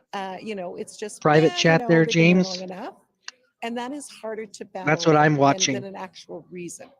also the longer you They'll wait, show the it, more though. that there's going to be that one story or that one incident that maybe you didn't get it right. I wonder if I could or maybe you share didn't get another right. screen But on either or, on that here. builds up over time, whereas the opposition has the No, I luxury of can't. not building those stories. Is there something you think that your party didn't get right over the past few years? Huh. Not specific, but there are times where you go, I don't know, if we would have went the other route, would have it turned out better? I don't have a specific anecdotal story, though. Well, thank you very much for your time. This is Donna Harpower. She has Wow. been an MLA in Humboldt-Watrous area for 25 years, has chosen to retire from politics. Again, congratulations. Thank you very, very much. 3 people elected.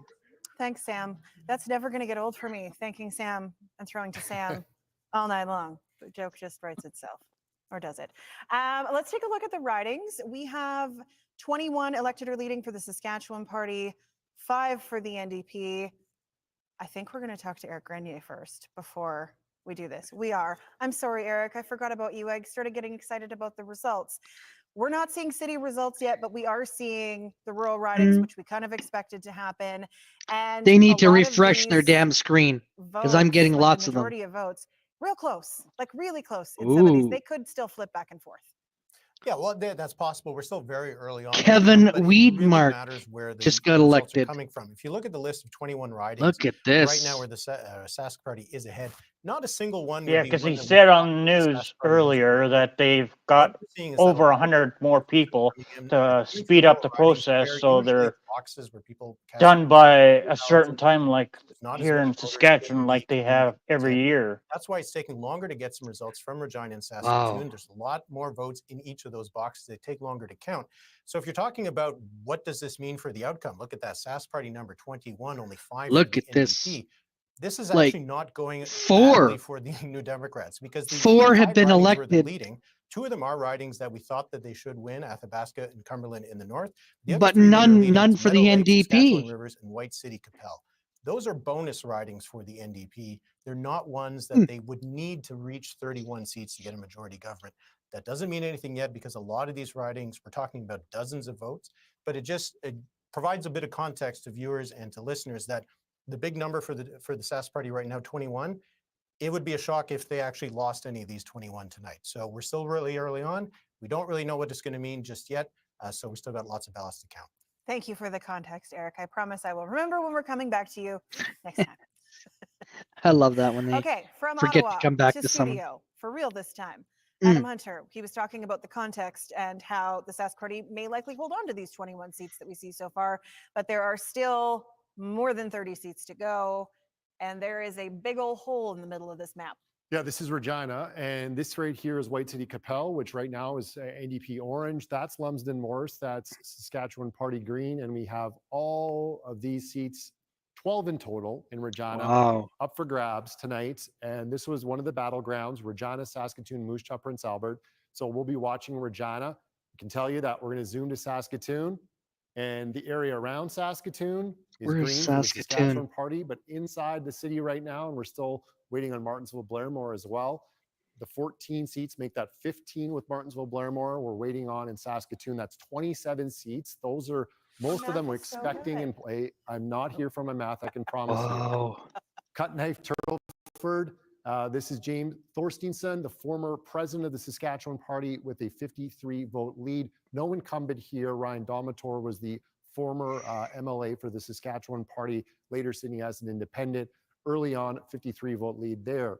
Barrett Kropp in Dakota Arm River, a new candidate for the Saskatchewan Party, replacing Dana Scorapad, who decided not to run after one term, leads with 157 votes over Jordan Weens. Well, I like that Jordan. I like the name Burns Jordan here in White City Weens, Capel. We talked about those communities outside the but main he's main cities. NDP. That's a place where the He's Saskatchewan Party NDP though. NDP had some battlegrounds, potentially 39 vote lead for Grady Burns early on, just 2 of 29 polls reporting. And we have Doug Racine here now leading in Saskatchewan Rivers. So We what saw what Bernard riding Lalonde would earlier Humboldt with be that in? first Do they poll have their own reporting, riding? 5 of 34. And Doug Yeah, I Racine think they with would a have their own 33 writing. vote I lead. would have to look So, up no Nadine to see Wilson where on this board for the Saskatchewan United Party. That'll be a disappointment for them if that Humboldt holds through the evening. Watrous. And the Saskatchewan Party is winning their I Rachel really wasn't expecting that Hilbert. off the hop. You think Yes. of all the situations, and I mean, anything can happen, right, political panel? Sure can. We've also been wondering what's up with SUP. And even if Nadine Wilson isn't doing well, their candidates are in a couple of rural ridings. They're running second with about the same number of votes as the NDP, Sask Party in the lead. Merelda, what do you see as the role of the Saskatchewan United Party in this election? Well, I think what they are trying to do is show the Saskatchewan Party that they don't feel represented either. I mean, we heard from Ian Hanna not that long ago. He said he didn't feel represented. You're seeing those groups pick other parties and move into other sides. So their role is really to pull all of those people to them and actually get a seat and get a little bit of a voice and a little sort of inch in the door. Even if they don't get a seat, Murray, they've played an Okay, they need to outsized update their role damn in thing. policy, I think it's fair to say. The Saskatchewan Wow. United Party, from sex education in Lumsden to change rooms in Balgony. What's the role of the Saskatchewan United Party so far tonight? Well, you just described it.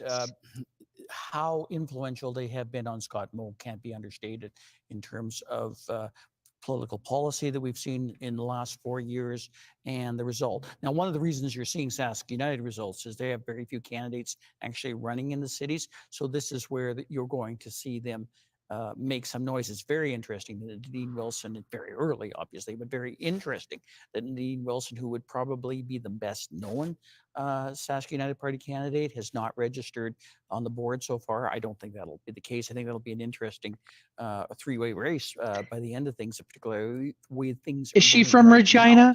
But in terms Hard place of the impact, it's less about their electoral success than it is about the worry of their electoral success. And I guess the numbers are high enough that they validate the concerns that Scott Moe has been expressing pretty much since the 2020 election about splitting the vote, about third parties on the right, et cetera, et cetera. But as Adam has mentioned, that we have no results from Saskatoon, Regina, Prince Albert, or Moose Jaw is patently ridiculous at this particular point. And I think it's giving, as Mr. Grenier said, a very distorted view of the election map right now. Where's St. This Albert? race could be potentially a little closer than we think it obviously is, with the board looking at 21.5 right now, because as Mr. Grenier said, those are the seats that the Sask Party is expected to win, whether there's split votes with Saskatchewan United Party, Buffalo Party, or the Progressive Conservatives, all running in those areas. Merelda, it was the Buffalo Party that Scott Moe shouted out at the last election, but we haven't heard as much from them this time around. What do you see as for the role of the 5 other parties that we have not talked as much as the NDP in this? There's Saskatoon. Well, I think they've got to ask themselves. So where's if they St. have Albert? Oh, something there's different to Prince really Albert. offer, Sorry. or if you have these sort of Prince 5 Albert. conservative parties that are Where all is kind St. of now Albert? saying the same thing. And how do you even expect voters to differentiate between those things? It's a lot of the same.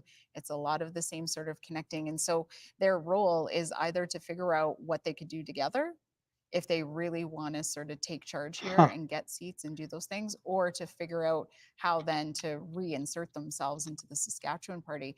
Otherwise, you're just splitting the Where same are pie they 5 ways, and located? no one's getting a bigger piece. You're just redistributing those votes over and over and over again. Murray, they did flirt, right? The Buffalo Party and the Saskatchewan Progressive Party with. Yeah, there's the talk about mergers and Yeah. talk about Progressive Conservative Party have a whole lot of money from the old Progressive Conservative days when they used to be government here, and everybody has their kind of eye on that money. And there's even a possibility of the Sask United Party basically merging with these other parties. And I guess that's a point of interest.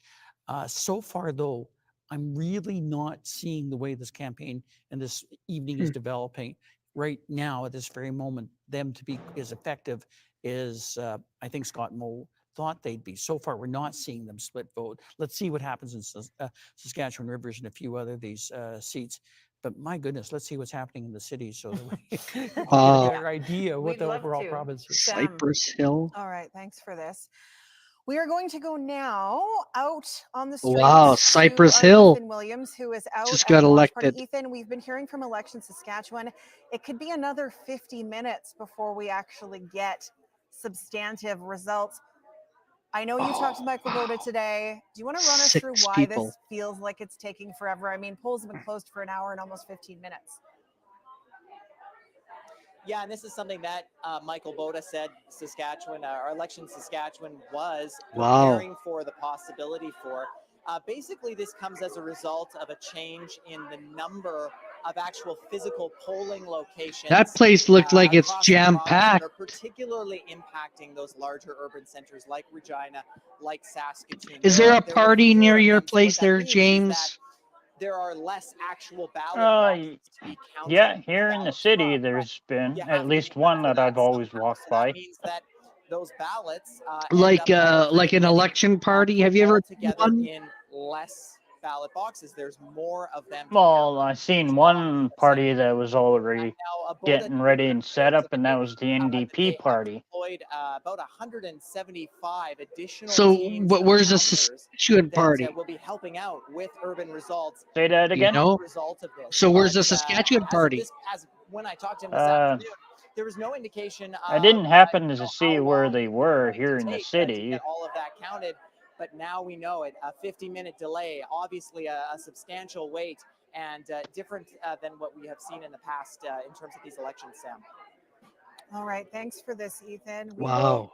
patiently continue to wait to see what's going to happen, but this certainly is having a big impact on the major centers for sure tonight. It's adding to the drama. Six It is people adding to the elected. drama. Because we No expected, one for the this, and NDP. pollsters would have expected this, pundits would have expected this, our panel's been talking about it. With this map being green right now behind me is not surprising where it's green. Wow. No, not at all. So Kim Gardner, we're projecting elected in Kindersley Bigger, convincing. I called it margin for these here. guys. This was, again, we talked about it, Randy Weeks' old seat, but it's a split. So Ken Francis was held part of the seat. Bigger area was Randy Weeks's riding. Kim Gardner will be the MLA there, convincing for him. Another convincing Hello, margin here. Kaylin. Doug Good to see you Steele there, Kaylin. in Cypress Make sure you Hills. hit But the like interestingly button. enough, here this was a place where the Buffalo Party was second 4 years ago. So the NDP is a distant second, but Yeah, still Doug second. Steele. Yep, Doug that guy Steele just is, got first elected in 2016. 8. Kevin Okay. Wiedemark, Who welcome to the did? legislature. Hang on here. 913 margin here out in Newsom and Terry Beaumont. Brom Stephen Bond's from former Carrot seat. He River won the Valley just got nomination for the elected. Conservative Party of Canada Yeah. fairly recently. And then this is a familiar Oh. face, a cabinet minister, incumbent with that star. Jim Ryder returns to the legislature, 842 vote lead, Rosetown Delisle. You know, if And the then Saskatchewan Daryl Party can form government Harrison tonight, Jim Ryder, from who's the Minister of Cannington, Energy and he got elected. Resources. They need a new finance minister. They're going to need some other Wow. ministerial portfolios. This is to be filling in filled. quite Keep an quickly. eye on Jim Ryder. Yeah. If that comes to pass for the Saskatchewan Party, still a long ways to go, obviously. Nothing for the 23 NDP. leading and elected for the Saskatchewan Party, 3 for the NDP. But as we talked about, and as Ethan talked about, still a long ways to go. Our map for Saskatoon, Prince Wow. Albert, Battlefords, Yorkton, Moose Jaw, and Regina, still gray. Okay, thanks for that, Adam. We know that teachers and healthcare workers have been pushing hard this election campaign.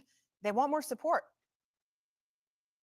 It's time we remind all of them and make it clear.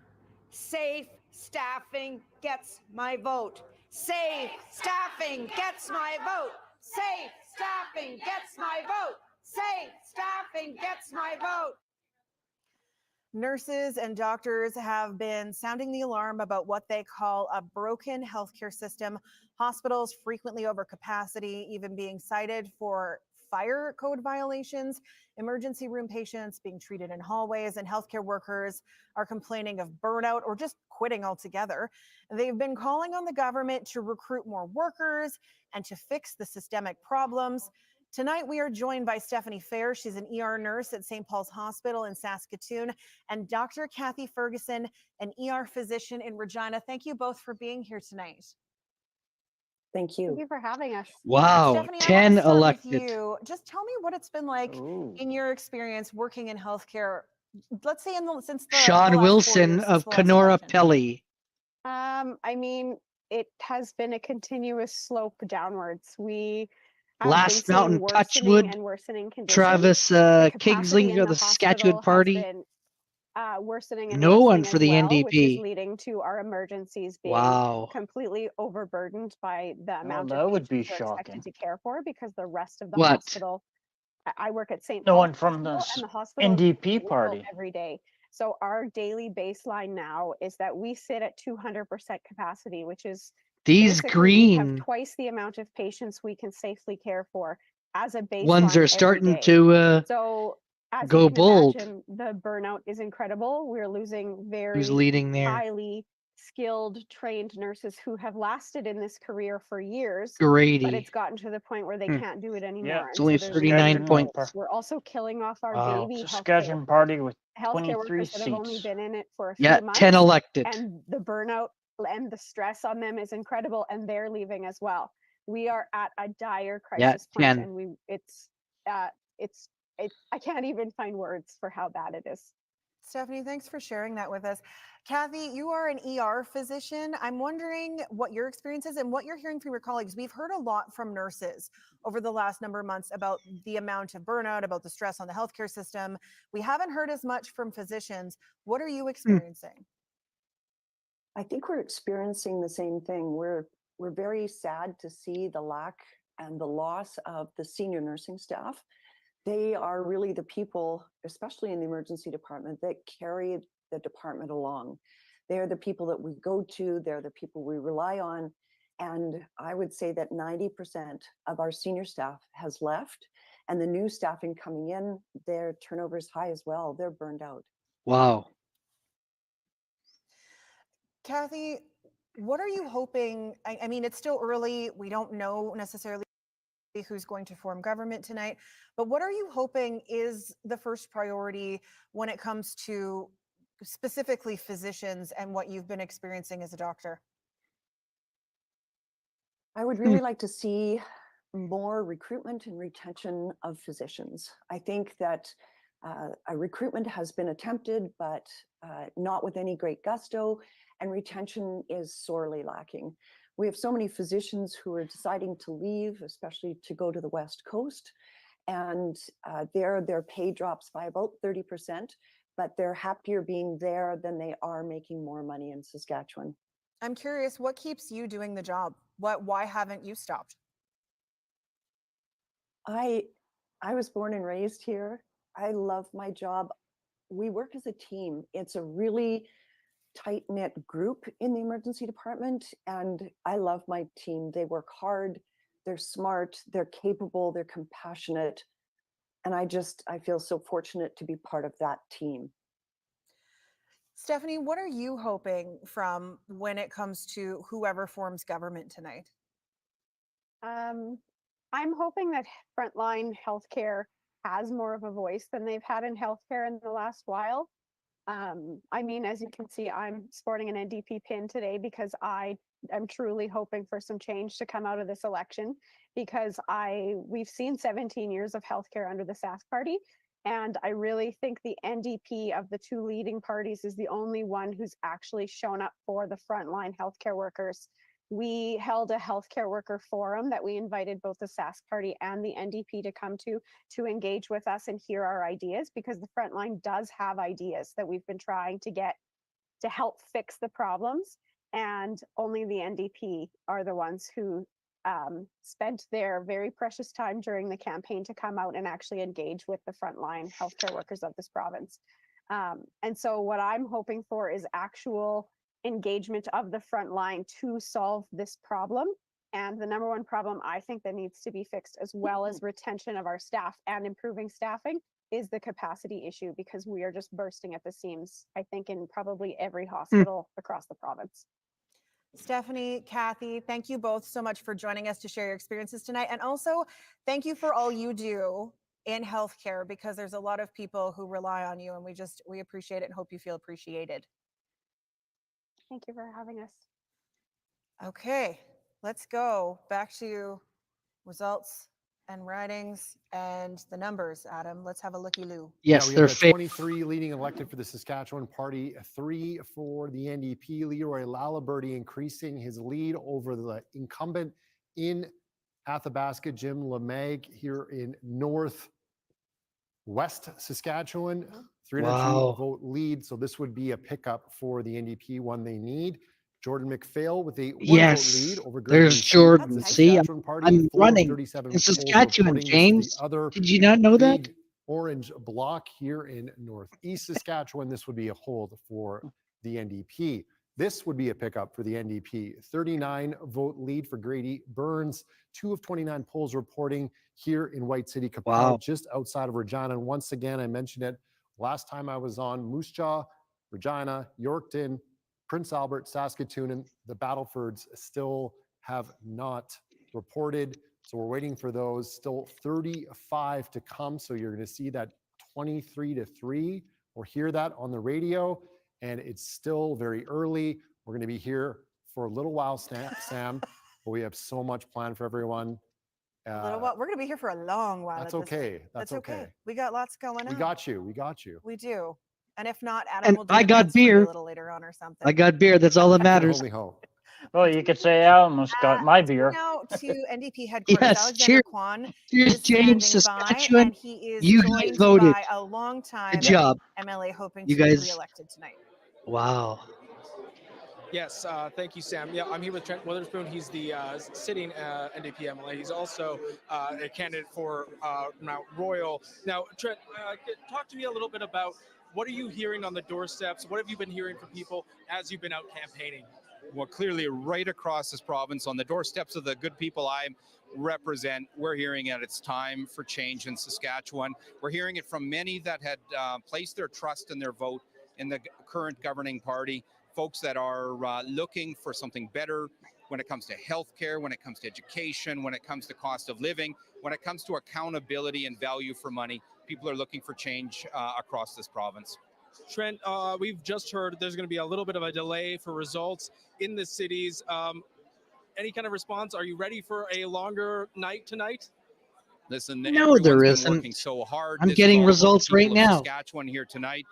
We trust in the process. Hang It's on going to here. be a bit of a marathon. Our teams have worked so hard. Our candidates have been so The inspiring. results from Saskatoon and Regina area. With taking a little time here tonight. for all those Regina, votes yes. To be counted, and I'm so thrilled Regina as well to see some of the NDP. early indications that some of our rural candidates ahead in the polls right now as Regina well. is So this may be a long NDP. night, but we're excited about what's ahead of us.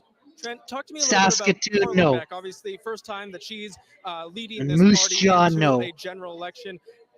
What have you taken away from her as being the new leader of this party? She's a remarkable leader. She's as genuine as they come. She's rock solid as a person. She cares deeply about this province and the people within it. And she has the China ability to Lakeview. connect Where's with that? people of all different walks of life, whether that be on the farm in rural Saskatchewan, whether that be meeting with those that are Where is working her at the writing? Everest Steel Mill in North Regina, whether that be on a First Nation, whether that be with the business community.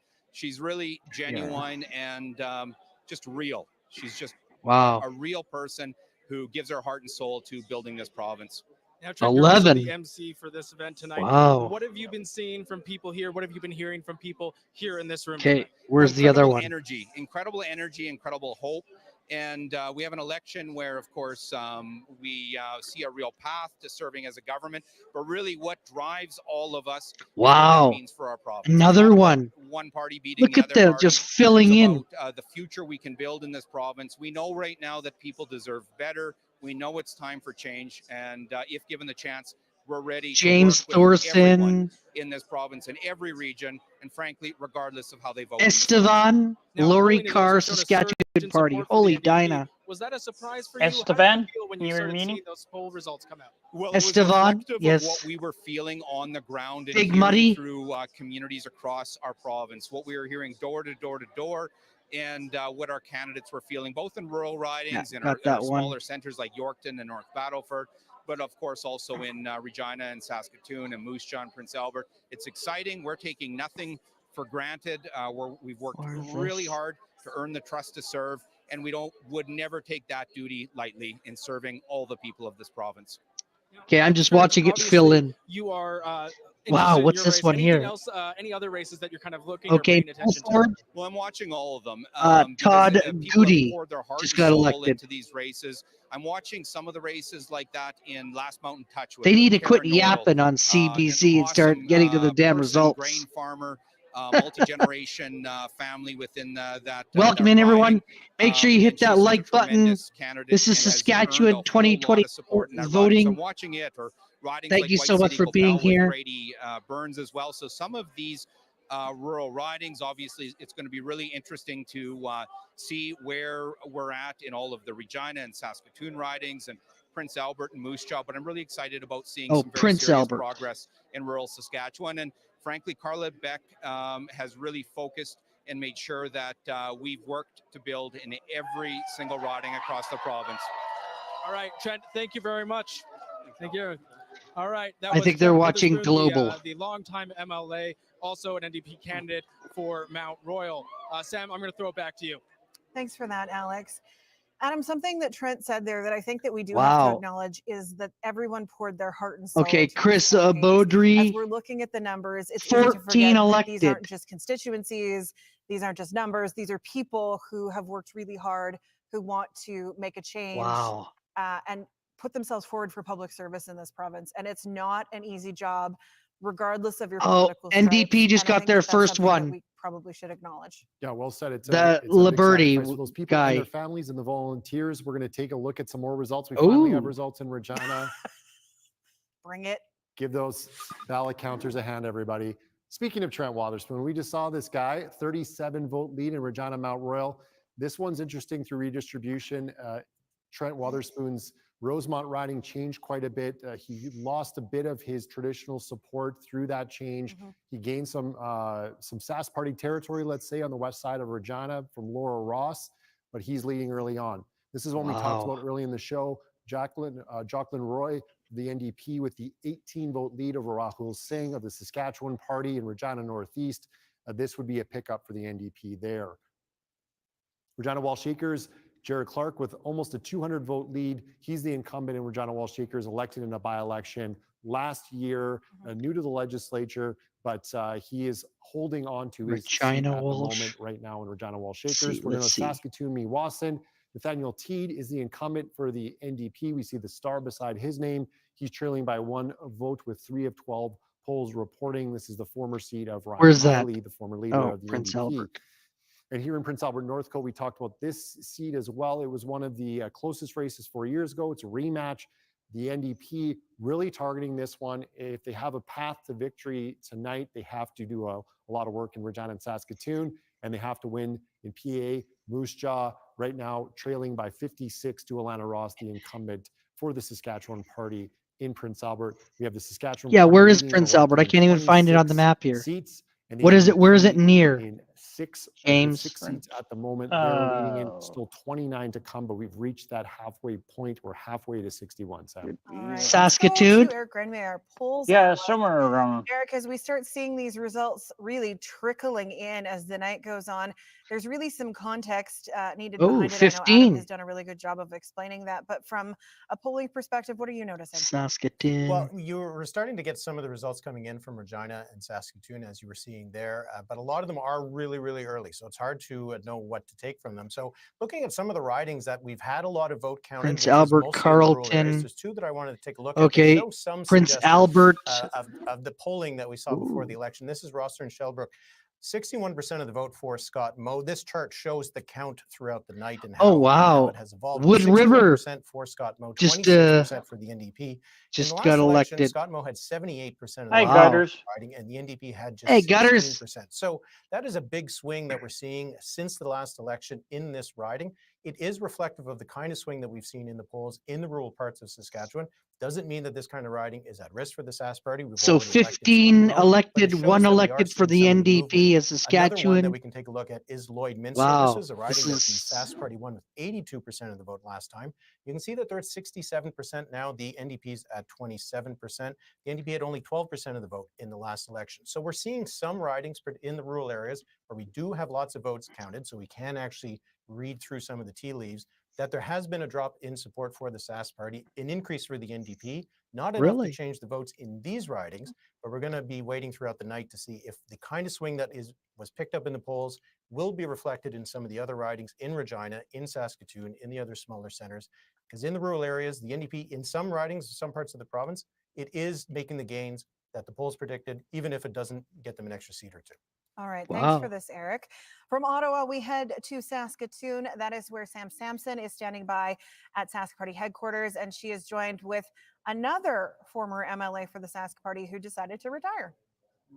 Wow. Absolutely. I have Don Morgan here from the Saskatoon Southeast riding since 2003, if I'm not wrong. Yeah. Well, congratulations on such a long career. Thank you very much. No, it was a good run. Time to turn the page, pass the torch to somebody else, but it was great. So I want to ask you, what are you really hoping for your riding? Like, regardless of Hello, whatever party is Gutters. elected in your area, it means so much to you. You've been there for Oh, more than James. 2 decades. What would you like to see for the future of Gigi Saskatoon says Southeast? hello. It's a great corner of the Oh, city. I'm Gutters, glad that we've yeah. got Yep. the city's second Costco there, which we had to do a lot of work to get to have happen.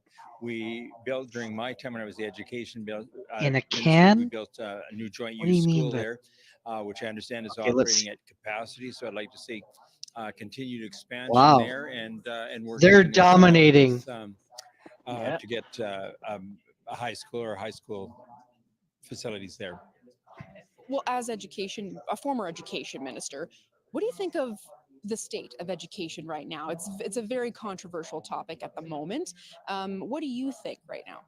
You know, it's a challenging time, and I understand how parents feel. I understand how teachers feel. The teachers will be going to binding arbitration in the next couple of months, and I know the part of the platform has been to increase resources into the schools, into the classrooms. I think what we've got now is a situation where there's incredibly complex needs, real challenging Wanda's here. students that were segregated before, and rapid growth. So I'm looking forward to working through some of those problems. How will you work through some of those problems? I think Prince some of Albert the in a additional can. It's a funding that's joke. been committed, and I think it's going to be a What is it, challenge for soup or everybody something? to hire and get staffed up. I don't know. I'm just wondering, when you are no longer running, are you frustrated at all? Like, because you even said, I'm hoping to get things done, but you're not running anymore in politics. So I'm just curious of where your mindset is at as you're watching so much more work to be done in certain areas, but you're leaving your seat. You know, I'm able to step Never back mind. and sort of maybe take a longer term view. I look forward to having some of I just typed it in those there. costing issues, and those are all things that are related to growth, which is a really good thing to see in our province. We've seen about a 25% increase in the population since we were first elected, and we built a massive number of schools during my time as education minister. I think we built 35 new schools. So there's a lot of We're gonna break away from this there, James. I want to bring up this here and look at this map instead. Look how green it is. Yeah. It is. It's really green, and there isn't much orange. And I'm wondering if the people. I'm just gonna make this bigger. Don't mind me. But I mean, look at it there. Like, holy mackerel! I want to just zoom in.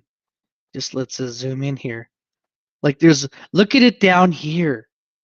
Like, either than that one that was confirmed, just this one here, and then there's some of the other ones that are in here there.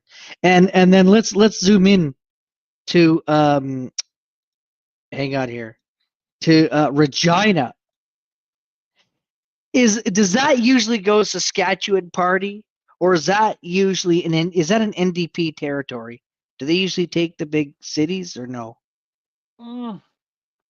It depends on who's running. That's because Regina is where the Saskatchewan legislature is. So, And then if we go here to Saskatoon here, we have green and one here in Saskatoon Center. The guy is leading by 100 and I would say 60 something or other votes there. So I'm finding this map very interesting there because there's a lot of green, filling in there. And it's filling in a lot more as we go up here, like 16. So Meadows Lake, who was the other one there? No, there was one. So what was the one that just went green? It's too bad. It should show us which one went green. 16 of them. Wow. Okay. Lloydminster. See that? Did you just see this map? It's switching. Lloydminster and Dakota.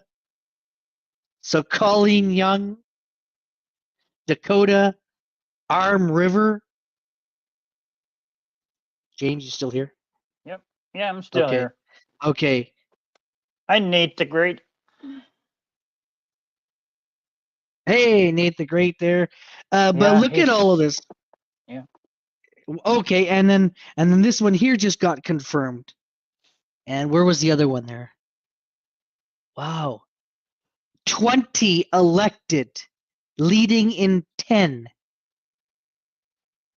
This is literally, I've never seen this before. And they're decimating the NDP. And I know they're saying, oh, they don't need these. But you've only got, so let's switch back to, where is the, let's switch back the tab there to this one here. Switch to this tab here. The population. Oh, 30 to 7 now. 30 to 7. Oh. Not exactly. So how many of these are doing much confirmed? to offset this and rebalance? At They're least we're coming not- in we're certainly fast not and doing much to furious. rebalance it Well, politically if, right now. if the Saskatchewan Party loses its bedroom seats on the outskirts of the cities or It's many city Regina. seats, then Merelda, you wonder why it was appealing to people on the right and not fighting for more middle ground. And that's the thing, that middle ground, we keep talking about it, but it really is so, so important to hit, and understanding the demographics of those groups too. And I think maybe if they had looked at, some of the elections for RMs and seen the changeover from the people living in bedroom communities that are there, the people who are living in cottage areas now, you see that real shift away from those who are farming in those areas, sitting on those councils, being part of those groups. Wow. And you see the people who are living just outside of the city who want to live at the lake and then commute in and out from Regina. Those are two very different voters. And if you haven't properly sort of calculated what that looks like, or even looked at some of those other elections and said, oh, hey, there's a big difference here. Maybe we have to think about that. That changes things. Well, and Murray, Brad Wall as a leader was very proud of getting union votes, teacher votes, other blue collar trades to vote for him.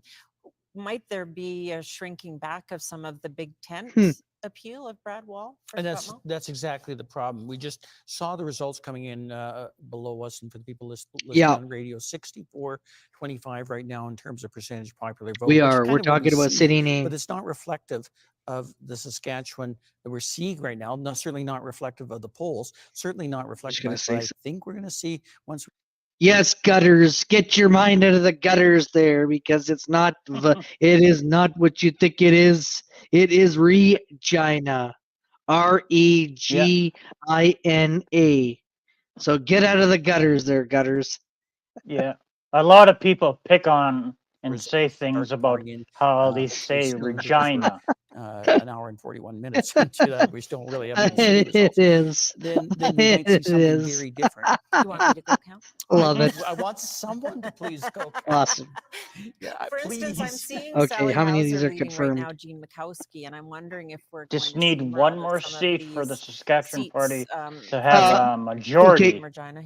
But Well, and I hang think on if here, you think because about the 21 have been largest- elected. The places where the 12. largest number of nurses Ooh. work, the places where the Went up largest number the of NDP teachers to work, the 12. ridings where they are, some of the popularity They that are. Jean Mikowski may have had When did that starts go to up? dwindle away if you get tagged as the individual who is Hang part on of here. the problem and doesn't have a good Yes, solution. they're leading. Murray, what else are you So going to be where are watching they as we leading? do see these city results come in?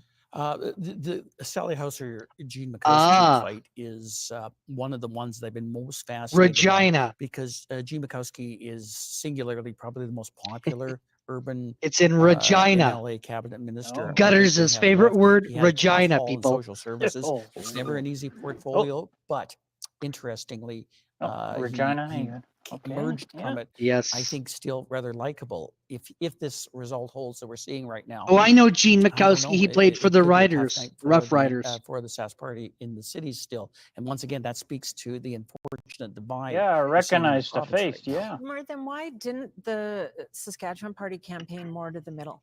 Because I think they were sincerely concerned about that Sask United vote. Even Why they still were picking up 65%. Yeah, even still picking up 65%. It's one of the great mysteries to me. The results from the Lumsden Morris by-election You're doing a it year in ago all of still Saskatchewan. achieved more Yeah. than 50% of the vote, yet they still campaign for the right. That's when Make we sure you see hit the we like saw button Bill there, people. Thank you so much 137. for That's why being we're seeing here. the change room policy. Saskatchewan I think that they think 2024 that they can votes. still build a base from a base of government. We got a in very rural special guest Saskatchewan, here, and they a can, former but they're creating all premier, kinds of huge James problems right now. And I SKCA. guess as the evening goes He was on, we'll once a see how big those premier problems of are, how successful they Saskatchewan, are, so he's joining me. in the cities. So far, we've And only got we've a only few got results from the cities, so about it's not 19 horrible seats for left to determine the what Sask happens. party in terms of cities. But I guess we'll see. Yeah. It could get a lot worse. Yeah. Thanks very much. Let's see. All right. Thanks, you guys. We are seeing about 33% of polls reporting Sask Party, by all intents and purposes, having a good night so far. Wow. But there are about a dozen ridings within a 100-vote margin. So things could very much continue to flip back and forth, as we've seen on the color of your map there that's been changing around. It's not my map, it's the people's map. So it's green right now, as we It expect. was your map when it was gray. That's right.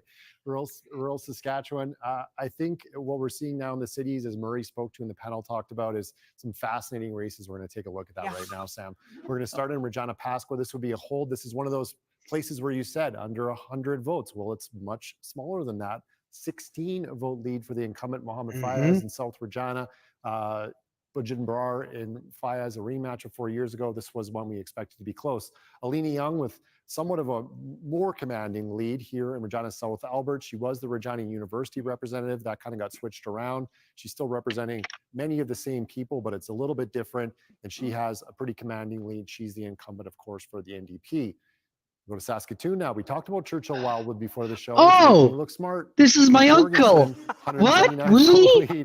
Over Lisa Lambert, Yes. the incumbent. This is one that the NDP was targeting, hoping to He's in flip, the lead. And Lisa Lambert elected in 2016. Oh. So this is, if it holds, it's good news for the NDP. I didn't know he was Matt Love NDP. is the incumbent.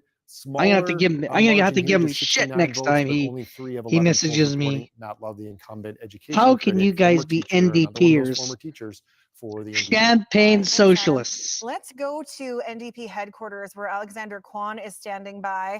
And the woman with him on this day 4 years ago had just had a baby. This is a very different election for Alina Young, Alex. Yes, it very much is. And as you can probably hear behind me, every time there are results announced, big cheer is going up from the NDP crowd here. So I am with Elena Young. What riding is he in? MLA, also NDP candidate for I gotta Regina, take a look. South Albert. So Elena, 4 years ago, take me back. How does it feel from then to tonight? Better. It's kind of interesting. This is actually my first, I would say, normal election night. Okay.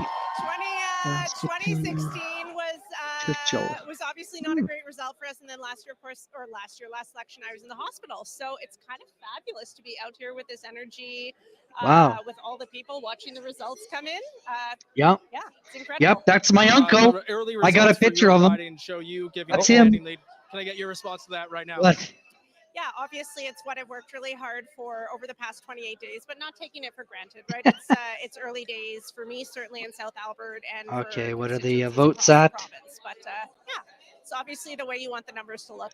Now, you're obviously running in a fairly new riding, obviously created through this process. How does that change your attempt to campaign? What did you do differently? Did you do anything differently? No, honestly, I didn't. I think what I love the most about Saskatchewan politics is how authentic it is. It's actually just knocking doors, talking to people, meeting your neighbors where they're at, which is literally at their house, and seeing what they care about. I've been knocking doors since 2015, and it is just, it's phenomenal what people will share with you, the stories they'll tell you, the personal things that you learn about your neighbors. It's incredibly humbling. and it is just an absolute joy and a privilege to get to do every day. I was thinking about that today, trying to actually like be in the moment for a moment and take it all in, both in the beautiful sunlight that we've had this month and just the opportunity to get to participate in an election. It's Okay. just such a privilege. Oh, no worries. We're going to be getting here to for a know people while, in so this come back, direction. Caitlin. What have you heard from people? What have you heard during door knocking? Yeah, so I no will, surprise to Kayla, no anybody, worries. the number 1 and 2 concerns But hit that like obviously button are there. healthcare and education.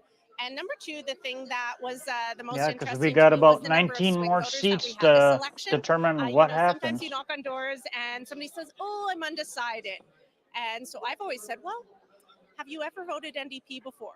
And then, you know, people say, "Oh, God, yeah, you know, I voted for Lauren, I voted for Roy, I voted for you guys last time." Or they'll say, "No, sorry." You say, "Oh, yeah, it's okay." You know, I know, sadly, not 100% of people vote for me.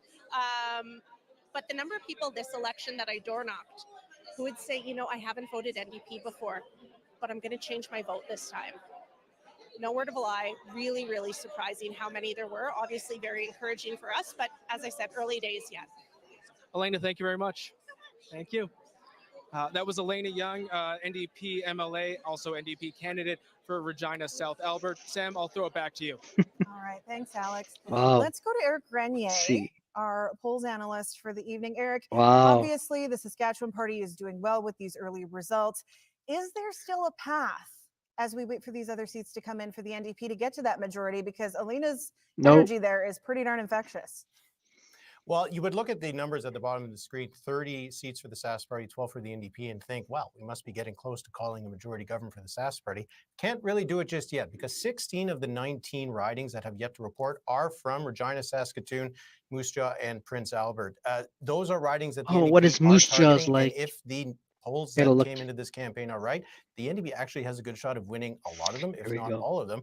And there's also just so many ridings that still have they're really literally Nothing too in close to Moose call. Jaw There's 11 yet. ridings right now with less than 100 votes separating first from second. We can take a look at some of them and you give you an indication of what we're talking about here.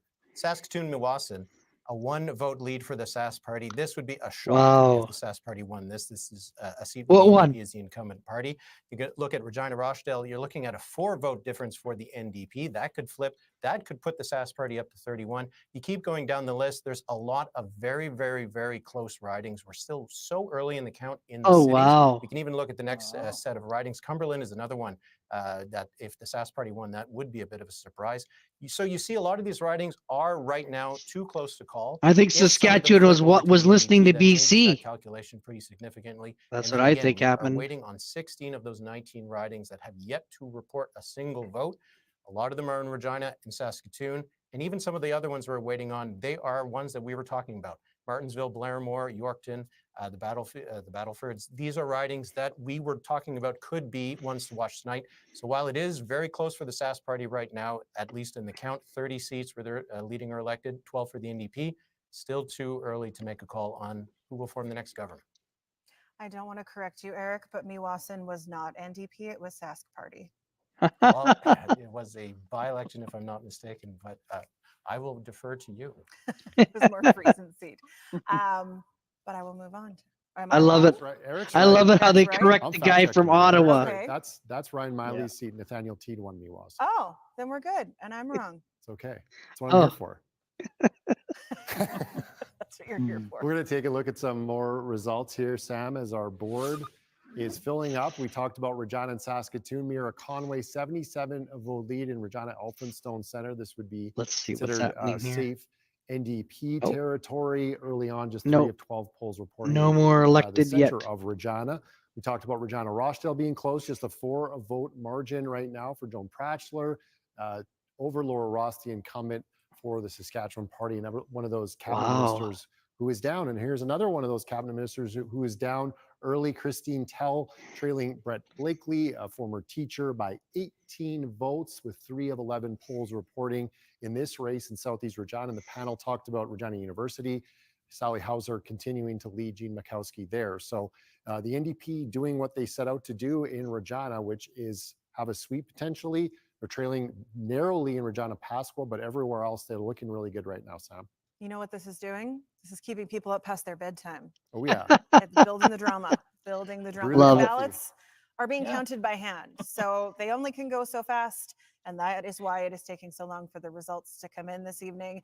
But you know what? Some people are watching this from places that are fun. And that is where we find our Ethan Williams. Ethan, tell us what's fun. Wow. Well, I think it was a famous animated mermaid that said, "I want to be where the people are, Sam." And that is exactly where we are this evening. We are at a multinational brewery in Regina, where Interesting. they're having a watch party this evening for the results coming in. There's a lot of people here. We did have a few cheers a little bit earlier when we saw results come in for candidates like Sally Hauser just a few minutes ago. But I am joined with a couple of these voters this evening. I'm here with Morgan and with Cameron. Thank you guys for being here. Thank you for having us. Yeah. So the results a little slow to come in this evening, but what do you guys think so far, Morgan? Well, yeah, we've been really watching them come in, and we're really crossing our fingers for a little bit more for the NDP party here coming in. Hey, good night there, Hard Place. Thanks for coming in there. Make sure you hit the thumbs up. Thank you so much. Considering that we really Believe me, it won't a happen. little bit more of a Take care. Good night, Hard for Place. our politics Thanks here. for coming. Yeah, it's definitely been a slow burn throughout the night. Yeah. Can say that. Yeah. And you guys mentioning that you're kind of swaying more toward the NDP. What is it about that party that kind of has captured your attention and especially going into this election? I think that for the NDP, they have a little bit more of a representation of what it takes for the community to come together. I understand that the Saskatchewan party or the Sask politics are definitely relied on employment and agriculture. I'm just gonna mute up for a minute. Gonna go grab some more supper. In their employment, but I also recognize that tackling the emergency services that the NDP can recognize is going to make a difference in the overall whole of the economics. So I just hope to see a little bit more of that come in with our votes. And Cameron, for you, I guess, have there been any major issues that you've been looking at in the campaign, or perhaps even before that have caught your attention? Absolutely. I think education has been a major one that I have been watching closely, especially with the trans youth in our province. I think they deserve to be in the schools and living their truth as much as possible. I think healthcare has been a major issue too, having family members that have struggled in the healthcare system in the last 3 years. I mean, Sask Party has been in party since the iPhone 1 has been around, and we haven't seen enough change, and it's been just stagnant things after another. And yeah, like I said, seeing personally my family members get affected and their health. I mean, what could I say more? I think that we shouldn't have to be waiting in ER rooms. Scott Moe said that he brought, I think it was 800 new nurses into the province. However, wait times are still crazy. I can't imagine here in Regina. I can't imagine what it's like in the rural areas. I feel for the people in this province, and I think we deserve so much better. And I think the NDP has a plan at least. And like I said, it's been so long with the Sask Party in power, and it's time for change. Time for change. Okay, Morgan, Cameron, thank you so much for both being here with us tonight. Appreciate it. Thank you. Okay, so the party continues down here at Multinational. Sam, we'll be catching the results here. I think people maybe paying a little less attention now that they've been slow to come in, but maybe we'll be watching a little closer now as things get a little more exciting, hopefully. All right, thanks for this, Ethan. Ethan Williams, Where the People Are. Little mermaid reference there. I feel like a multinational pint of sports. No free ads, but Ethan telling me that tonight. A little jealous of that. We have our first elect for the NDP. So congrats to Leroy Laliberte. This is a pickup for Athabasca. This is one that Buckley Boulanger held for a long time, number of years. He stepped away to run federally, and Jim LeMag won that by-election that led to Ryan Miley resigning. This will be a big disappointment for Scott Moe and the Saskatchewan party. They really like Jim LeMag. They were thinking that he had a good shot here in Athabasca, but a convincing win there for Leroy Laliberte. Another first-time MLA, Shauna Wilson, winning in Kenora. Pelly, fairly convincing here. This is a hold for the Saskatchewan party. No surprise here, even though this is a rookie for the Saskatchewan party, but they're doing very well in the rural ridings. Warren Kading, elected in Melville Saltcoats, another incumbent with that star next to him, one-time Back cabinet home. minister, but back representing people in East Central Saskatchewan. So not another surprise, non-surprise for the Saskatchewan party. Chris Beaudry, another rookie, former assistant coach of the Humboldt Broncos a few years back. We all know what happened there. So Chris Beaudry, He was not on the bus. He was not on the bus, but he was part of that coaching staff, and he is now elected to the legislature, winning in Kelvington, Wadena. Okay. Let's go back to our voters panel, the people that we've been chatting with. Patrick Dinsdale is the chair of the Indigenous Chamber of Commerce in Shaunavon, and Jackie Wall is an artist in Beamfate who is the former, let me get this right, former executive director of the Estevan Chamber of Commerce. We've heard about all different kinds of issues tonight, you two. I'm wondering, Jackie, you're in the Southeast. I'm wondering what your experience has been when you're looking at healthcare. We heard from a doctor and a nurse a little earlier on. On the patient side of things, what have you experienced? Yeah, absolutely. There is, of course, shortages all over this province as far as family physicians. In the rural areas, we do have to travel significant distances to, get specialty services, MRIs, ultrasounds, to see a specialist. We do have to travel to the city, and that is a challenge for a lot of rural Saskatchewan. So yeah, there's wait times, there's a lot of travel times for rural Saskatchewan, and it's very frustrating throughout the whole province. I mean, this has been on and off for decades. It's always been a challenge, and no matter who forms the government, there is a lot of challenges. There's a lot of challenges that have to be met, and I think a lot of conversations that have to happen with the frontline workers and with the patients throughout this province, and to get a real handle on how we can do things differently. We are living in a system that is very different than it was even 10 years ago. There's a lot that's happening technologically, and how can we change to meet the times and to take advantage of some of the new technology to maybe mitigate some of these circumstances in healthcare. Update. And Patrick, I'm wondering, because we know obviously we need more nurses, we need more doctors, we need more people in the healthcare system, but in your opinion, is the government doing a good enough job of recruiting Indigenous people in all industries? Seats to call. Through all industries, I would say no. Generally, I mean, we're looking at about 12.5% Don't unemployment forget to hit amongst that the like Indigenous button, population in everyone. this province. So there is a lot of opportunity for us to really reach out, and a bit of an untapped resource there. Challenges run deep, and it's looking at starting programs early, engaging people early, letting them know what opportunities they 8 have. seats There's a more lot to that we can come. do to really grow that, and I'm hopeful that future governments are going to really look at early engagement and how we can really turn that page, because there is a lot that can be done. What are you hearing from the Indigenous Chamber of Commerce as you were going into this election, the issues that really resonated with your members?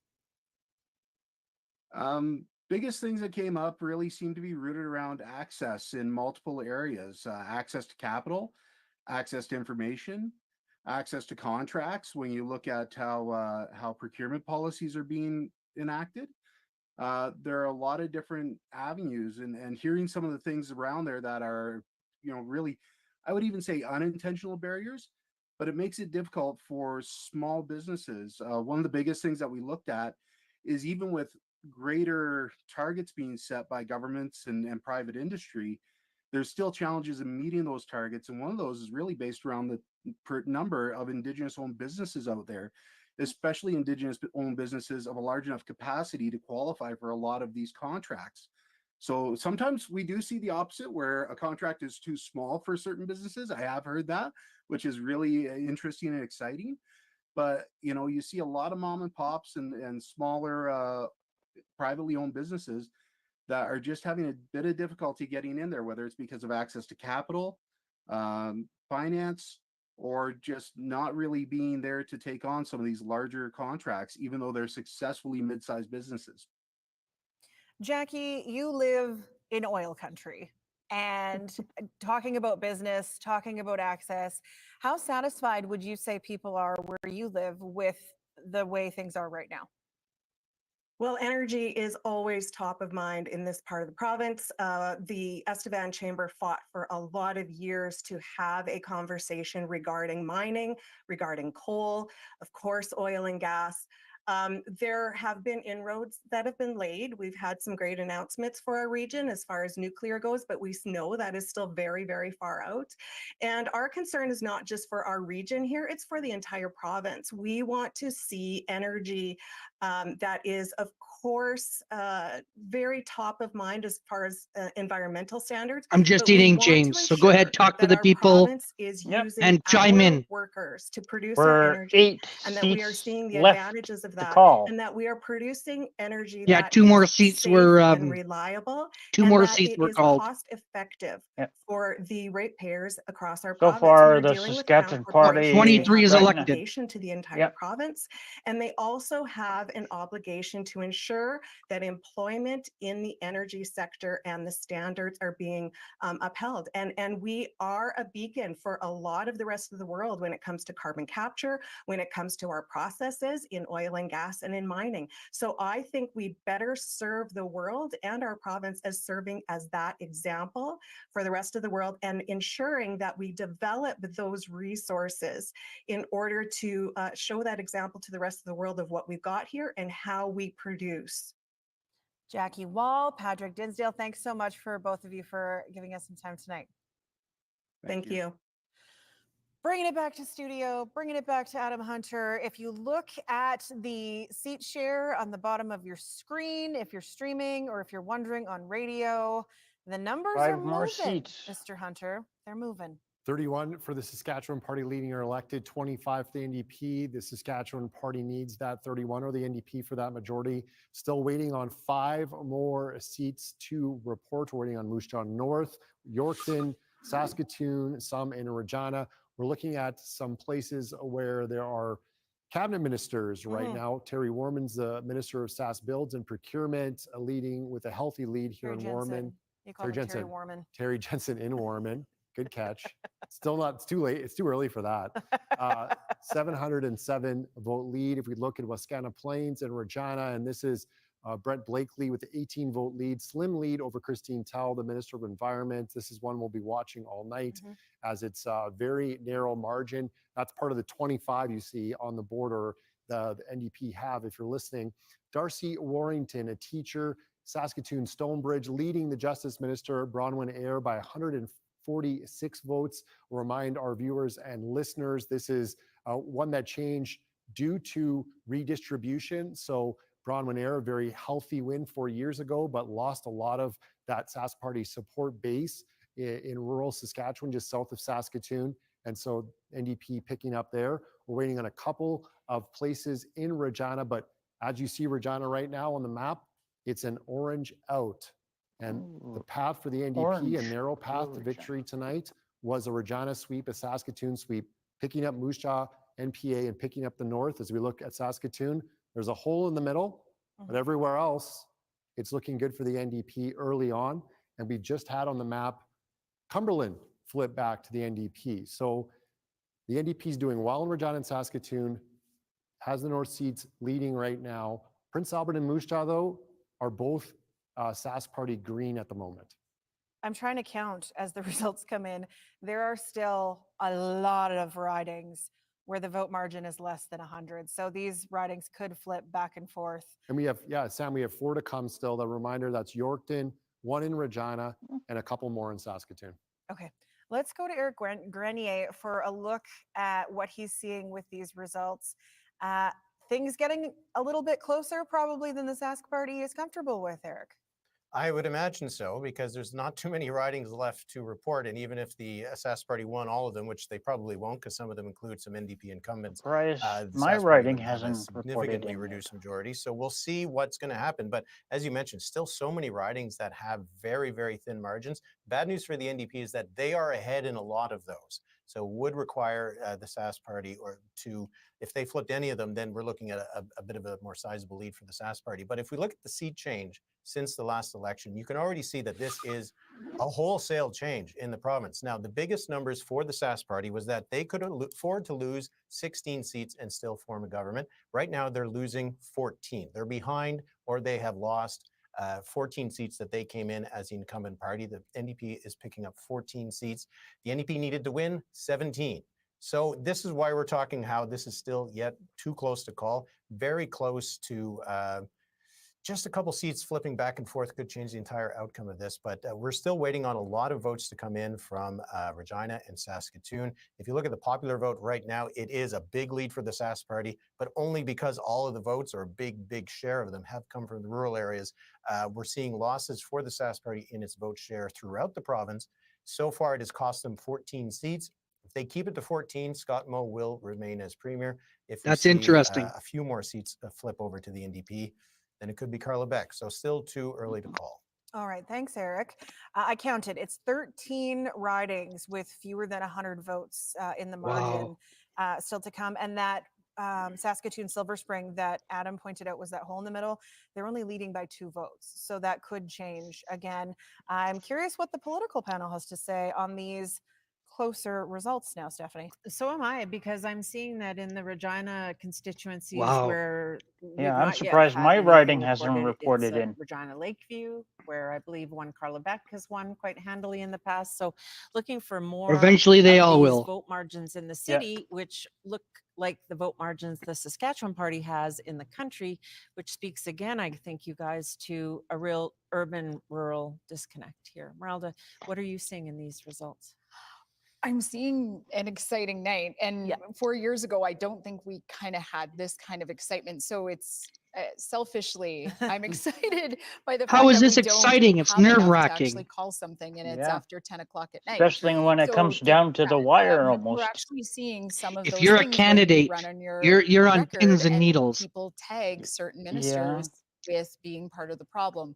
That then affects, of course, where people vote. because Joined they by say a just very win for special somebody that guest, they think James can actually SKCA. sort of He was win. a So former time for a premier of this change province. might be He's a special represented in guest the cities, joining me and then you here. have that rural sort of stronghold. Anyone who forms government after this Yeah, has it's to good really to start be to here. consider how you It speak to is. all of your voters, because we do all have some of the same problems in terms of accessing healthcare, education, all of those things. Those are shared problems. Those are not unique What to is any the rents community. like out there? Murray, what would you expect the parties to do with results that will have them more evenly matched It's to reach out to right the in where I live. It's usually Well, this is a real wake-up getting call, pretty particularly high with the now. ministers that Scott Moe's losing in the cities.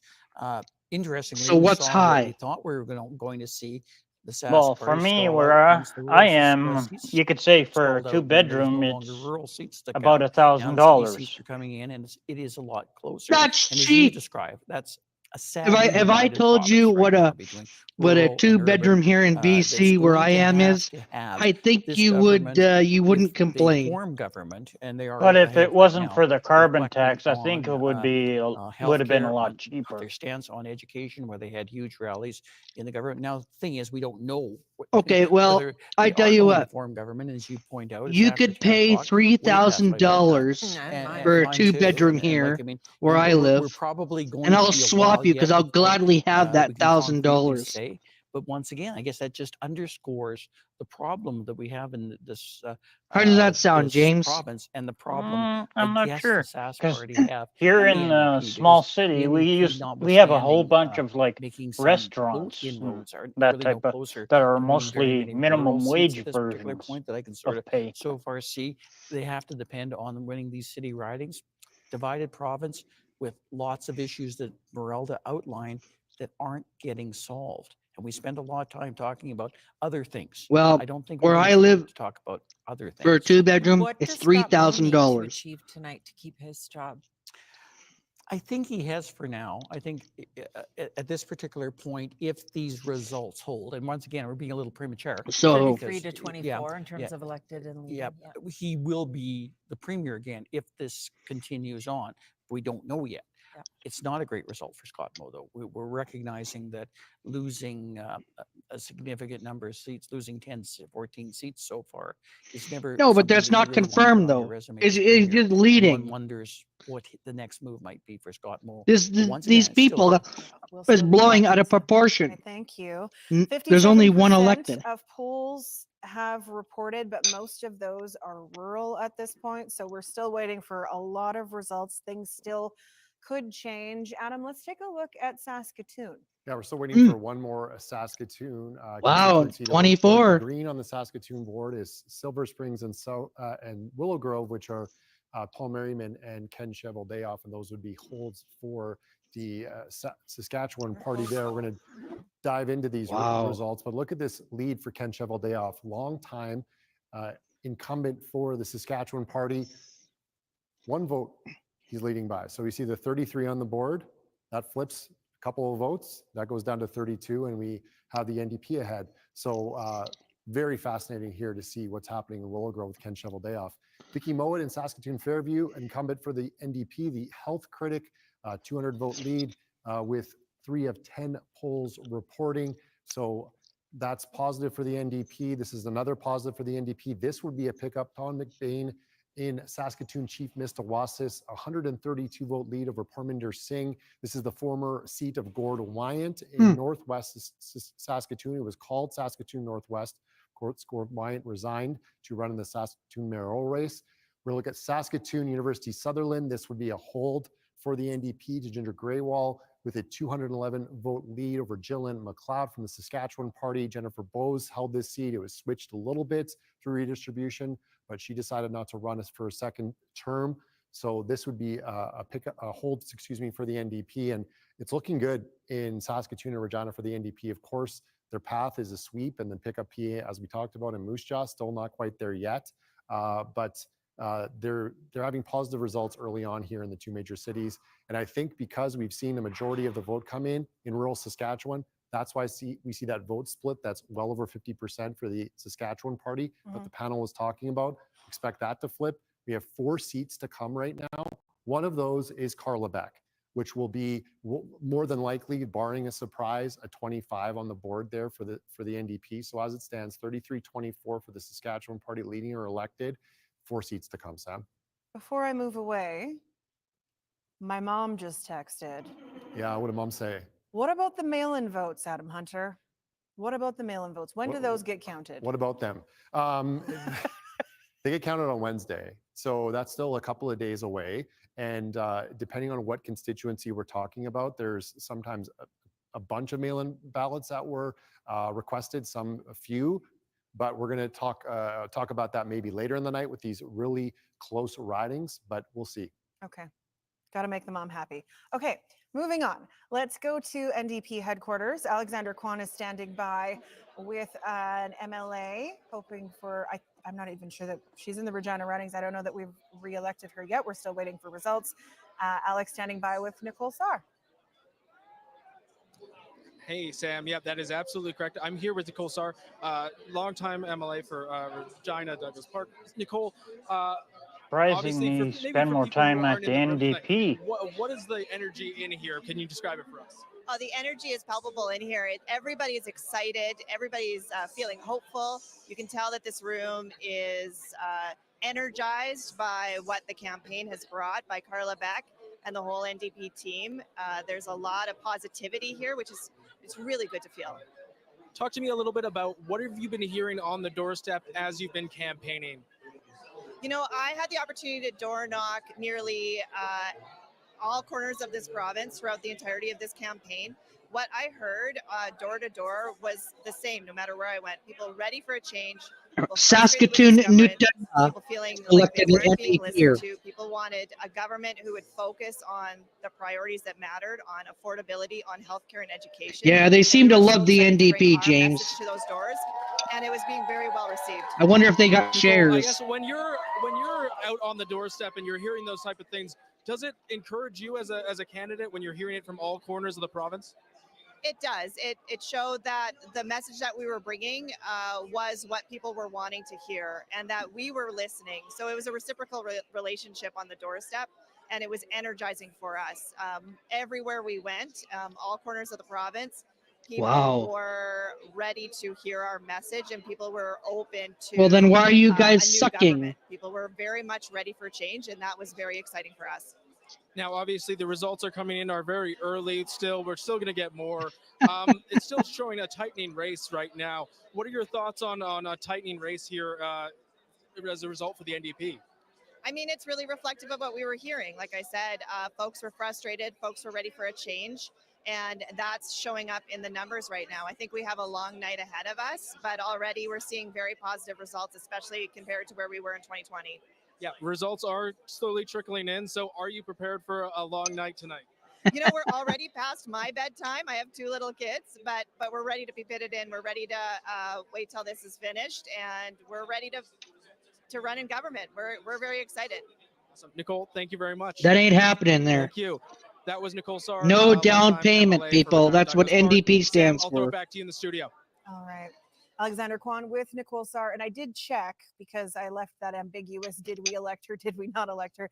She is currently leading by about 1,000 votes in Regina Douglas Park at this time. Yeah, not a surprise there for Nicole Sarr, who's, as Alex mentioned, a longtime MLA, former interim leader of the party when they were in between those leaders a few years ago. She's also from NOD. Hey, shout out. North End Regina, shout Riffle out. Royal, actually. Let's go to the board. We're going to check out some more results, I think, from... We're going to do that. We're in a not? minute. We're going to go to the Sask Party headquarters and check on the temperature I of just the got room. I just got a new battery in my mic pack, Sam. I'm ready Is to it go. working? Yes. We're going to check in with Sam Sampson, who's at Sask Party headquarters. What's the temperature of the room there like right now? It's probably closer than they'd like. It's definitely closer than they'd like. I will tell you, though, when we are hearing of different MLAs across the province, Saskatchewan Party MLAs, of course, so incumbents or even potential MLAs getting elected, there are cheers. There's woo, there's that kind of classic noise there, but it's pretty chill is the vibe, quiet. Not timid exactly, because from the conversations I've been having, there is still a lot of momentum, definitely hope. And the other conversations I'm having are, okay, it's a slow ballot count, right? Because they're doing things by hand now. They're just expecting things to take longer. So it's not like the optimism has faded. I will say, though, as we're hearing these different results, and I think Adam mentioned Ken Cheveldayoff in Saskatoon Willow Grove, just that really, really tight race. That's not something that this campaign was hoping for, right? When we're talking about Saskatchewan Party territory, they were looking to take back a lot of those seats, especially after redistribution, redrawing of ridings. So not the exact night that this party was truly hoping for. I will also mention it's a bit of a quiet room at this point, but remember, the Saskatchewan Party is pretty spread out across the province. Some of the more rural MLAs are staying in their ridings tonight.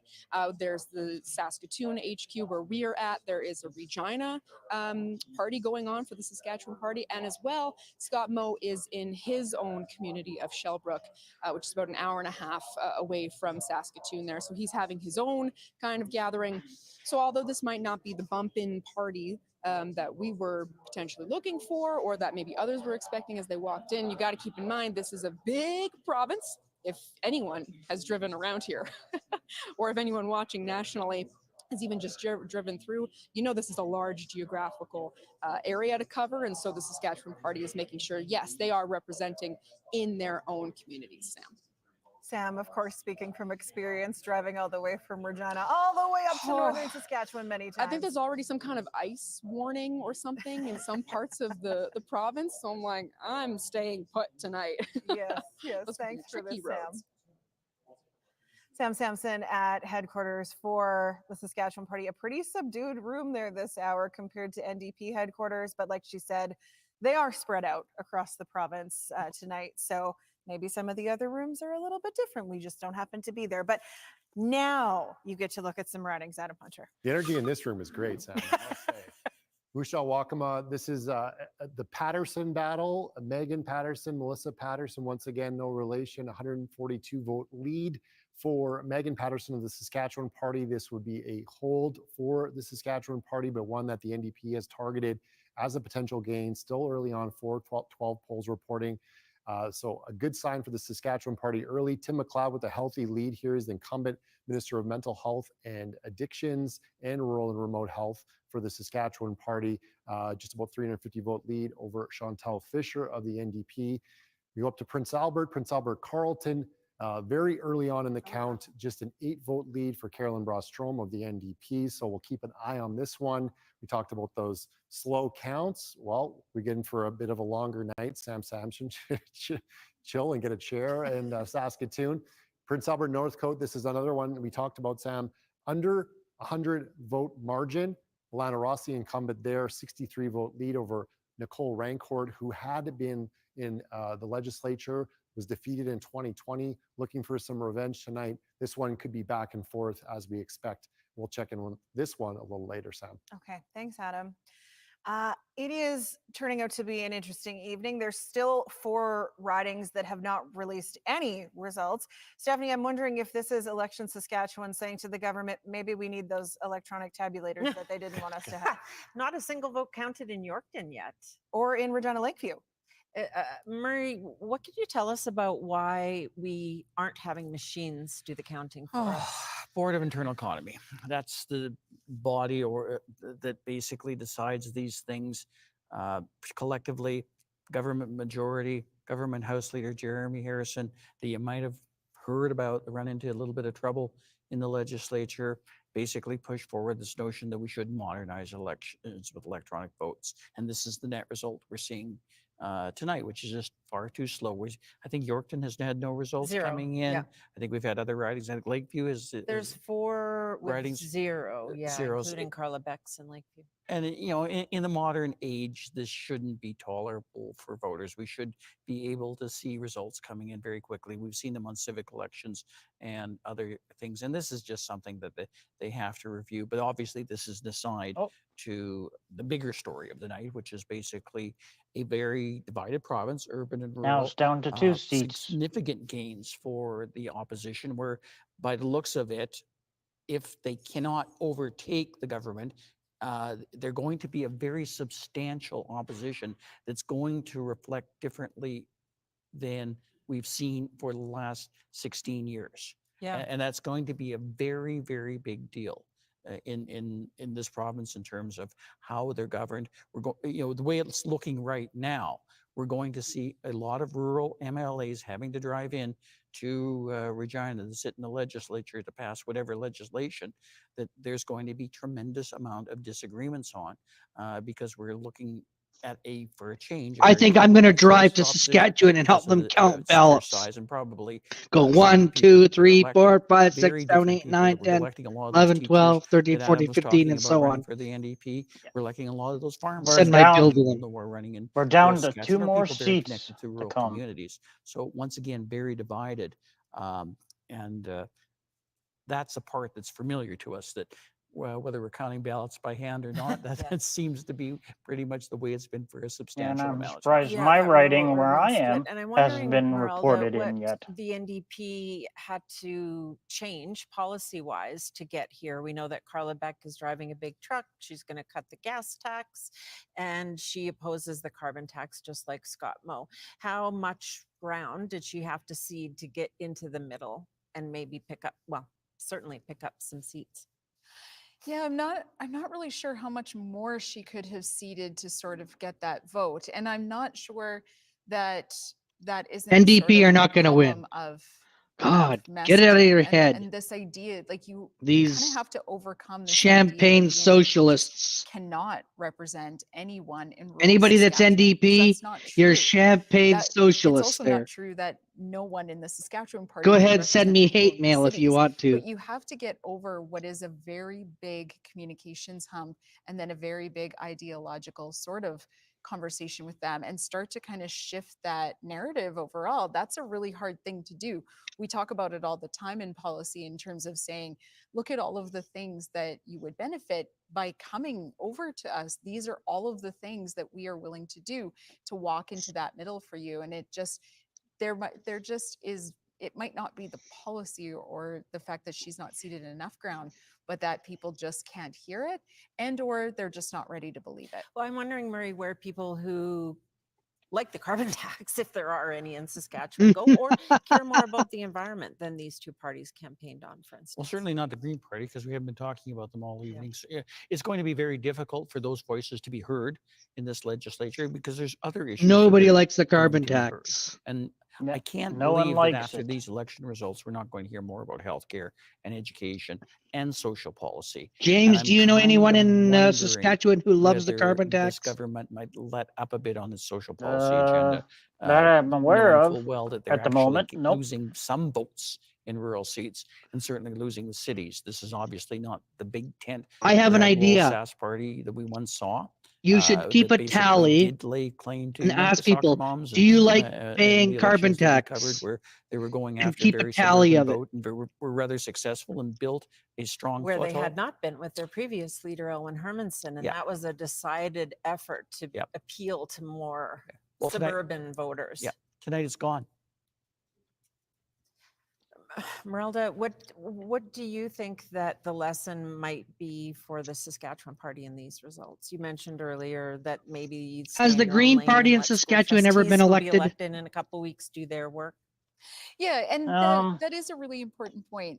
Sometimes you it's know of? I hard don't when think you they really, have. I guess, fundamentally believe in something, not to kind of step into those other spaces.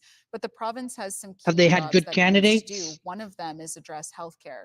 There are a lot of I'm wait not lists sure out if there. they There are had a good lot of candidates people who are waiting for procedures. There are a that lot of I'm people aware who of. are It's waiting always been for the sort of smaller Saskatchewan healthcare Party, problems the that because they NDP. wait so long, become Then bigger it was healthcare Liberals, problems. but they got And then you eventually have all shut of the out. other people who are living with addictions and other things. What who election then was end up that? in hospitals because they also don't have the right sort of spaces. So you I think have the that last big election healthcare or problem that election you really before need to that, sort of when be it was just investing one in. or two You have the seats education of space where a you really Liberal need to Party. be looking at Oh, actual it was just resources one and because human Ralph Goodale resources, and for spending less Ottawa. time thinking about all of those other Then policy pieces. I So think if that's if when you things learn changed. anything, it's that when hundreds upon hundreds of people come to your doorstep sort of month over month, you might Yeah, have but to I'm listen talking to about them. Saskatchewan Thanks, Liberals. guys. Yeah, Sam? All right, that's let's bring it back because there to was some about results only and two some ridings. seats. We still have Then 2 seats yet to it come. It's 10:30. ended up being no I just more want to point out the Liberal polls have been closed for 2.5 candidates, hours, and there or are they still 2 changed the ridings name that of we it. don't have Kaylin any is results back. Good for. to see you there, Kaylin. Where are you taking us? For my friends in the newsroom, bring me up a coffee, please. Por favor. Right now, we have some people headed to the legislature. Terry Brom in Carrot River Valley, commanding margin here over CJ Binkley. This will be a hold for the Saskatchewan Party. Brom steps into the shoes of Fred Bradshaw, who retired. We talked about Jeremy Harrison a moment ago. Jeremy Harrison heading back to the legislature, the Minister of the Let me see if there's any Economy and updates. Immigration, going back from Meadow Lake over Miles Nockbar, former Ooh. University of Regina Cougars basketball athletic trainer. You would know that. I would. I had to do it. Jeremy Cockrell is going back to the legislature. The education minister, and this is when we talked about Okay, the 2 education minister NDPers are against going Tom back. Krasinski, who was the teacher of the year in the Battlefords area in 2023. Nathaniel Best Teed. competition. Fascinating here, and Jeremy Cockrell. So the Jeremys are going back, and another person heading back to the legislature. This is considered one of the safest seats Yeah. in the province for the NDP in Saskatoon, Nutana. And that's Erica Nutana, that's Ritchie, it. who reclaims her seat, the incumbent in Saskatoon, Nutana.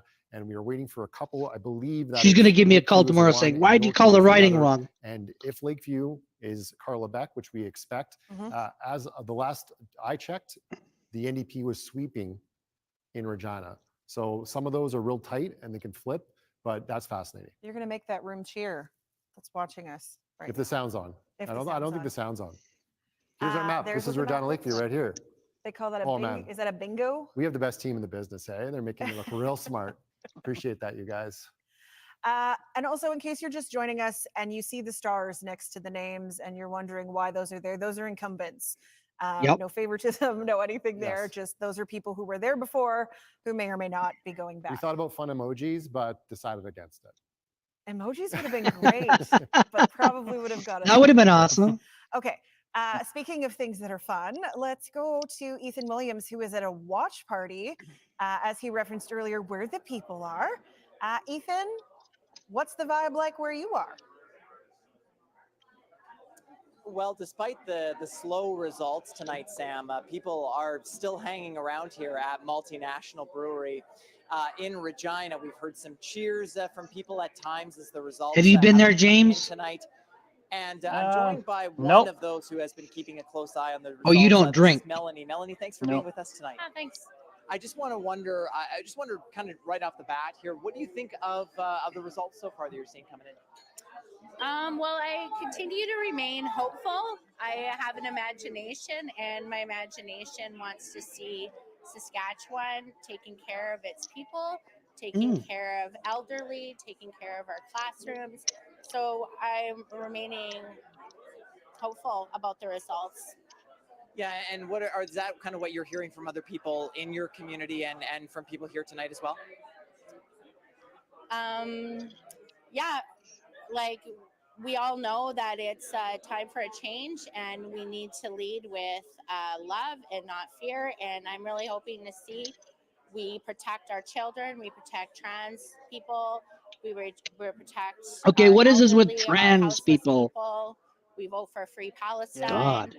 You know, I'm Please. optimist. I'm hoping that these results that we see lead to a different Saskatchewan.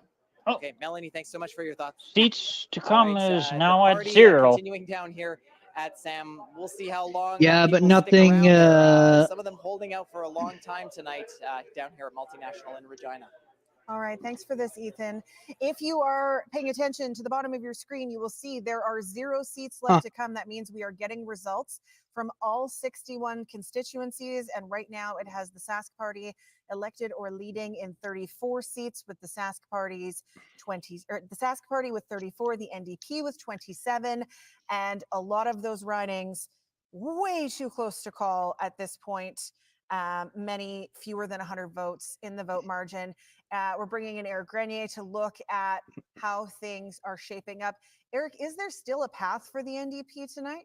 No. Well, the reason that we still can't really make a call whether it's going to be a Sask Party majority or an NDP majority is because of how many close ridings there still are.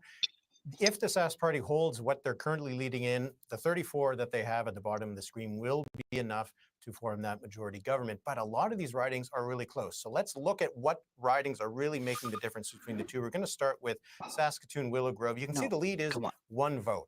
1 vote is not going to hold. I can tell you this right now, that at some point, someone is going to take a much wider We got to lead find than out that. what riding If we look at the next my riding, uncle is Prince in and Albert see what he's Northfield doing. would be the next one on the NDP's I'm target going to list. give him They're only shit behind next by time. 29 votes, and there's still lots to count. If we look next at Moose Jaw Waccamaw, this is another one. It's the Battle of the Pattersons. There, the lead is a little bit wider at 249 votes. He's for the still Sask he's Party, still so it ahead. could be a bit tougher for the NDP to Sadly. take that one. And then if we look at what would be riding number 31, That for the bald-headed NDP, fart riding uncle of number mine. 30 for the Sask Party, if they Still drop that leading. vote, you can see in Prince Albert Carleton, it's a lead of 330 votes, 334 votes. He is. He's There's also another bald. factor He's that no bald. one is going to be very excited to hear me say. He's because got of no what it hair. means in terms of Hey, how long we have to LW. wait. There are those mail ballots that still Saskatchewan have is to be voting, and counted. Now we saw in the we got last election in 2020, one of the NDP legendary overperformed premiers in the mail from ballots. It Saskatchewan there, actually James turned the outcome SKCA. in So the riding for he's Brian here Riley, with the me. leader.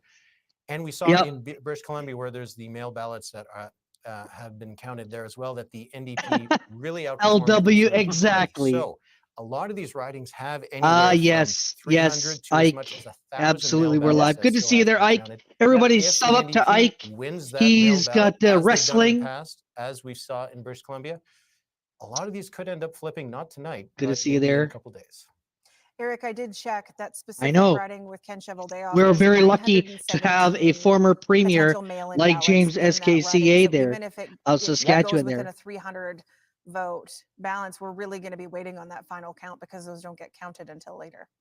Yeah, my that's why it's bald-headed really hard uncle to, is make the call tonight because see the tips up for the NDP. NDP. The So Sask I Party should goes when down I'm one, gonna and call it him, I'm gonna doesn't take say a lot to get Saskatchewan Party, the NDP up to Saskatchewan Party. I'm gonna 31 bug seats. him. So still He'll hate that. Still He'll too hang early up to on call, me. even though we're He will. approaching He's what, 2.5 very hours since the polls sensitive. closed? I'll Well, I still think most invite, which Norwegians is are. interesting. I mean, this time 4 years They're ago, Vikings. I think we were listening to Scott Moe speak, and we're slowly wrapping up our evening, and we're not even close to that. Adam, let's take a look Hang on here. Let me at see. What are the Lakeview, Regina Lakeview, because we are Yeah, now what seeing are the results come in results in my from area? all I haven't 61 seen that yet. constituencies. Yeah, this is leader Carla Beck, who was first elected in 2016. This is her first time leading the party, hoping to become the first female premier in Saskatchewan history. She's leading. The first elected female Wow. leader for the NDP. See, that's what I like And, about the so far so good for Carla Beck. CBC is This they really the got story tonight they in have lead Regina. underneath It's, it. right now a clean sweep for the NDP in Regina.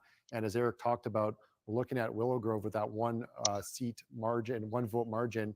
Come on. That is so tight. So you look at Paul Merriman Ooh. and Hugh Gordon. This is our Wow. first. Okay. Yeah, it's Oh wow. Yorkton. For it? 7 to 10 polls reporting, but as okay. Eric mentioned, David Chan. this could be one where we're waiting wow. on mail-in ballots. That's and this could be a that's big going to be upset for the called NDP for because and sure enough, Silver Spring as this is the incumbent, this is the Yep. former health minister, current minister of corrections and policing. So this is something that we Not yet. will be watching for. What's Regina the other Coronation one? Park. This is the first Hang time on here. we've seen this one on the board tonight. Healthy Did lead that for the incumbent bald-headed Noor Burki. puke This is get a elected? rematch of 4 years ago. Riaz Ahmad and Noor Burki, sorry, last year in the by-election, where Noor Burki won. Coronation it. Park, of course, the former seat of Mark Docherty. And in Saskatoon Riversdale, commanding lead here for Kim Breckner. This would be a pickup for the Saskatchewan NDP, an upset win for Marv Friesen. No, Nadine Wilson. This is Saskatoon Riversdale. Oh, Saskatoon River. I'm mixing that up with Saskatchewan Rivers. My bad. At least I know my mistake. I got you. Okay, Saskatoon Riversdale. Oh, In Yorkton, our okay, first now Yorkton I know result who. is David Chan leading Lenore 800 Pinder, votes over Lenore Pinder. Doug Now, Yorkton is Forrester. one that In this the lead by margin would be a lot 804. larger. Okay. Wow.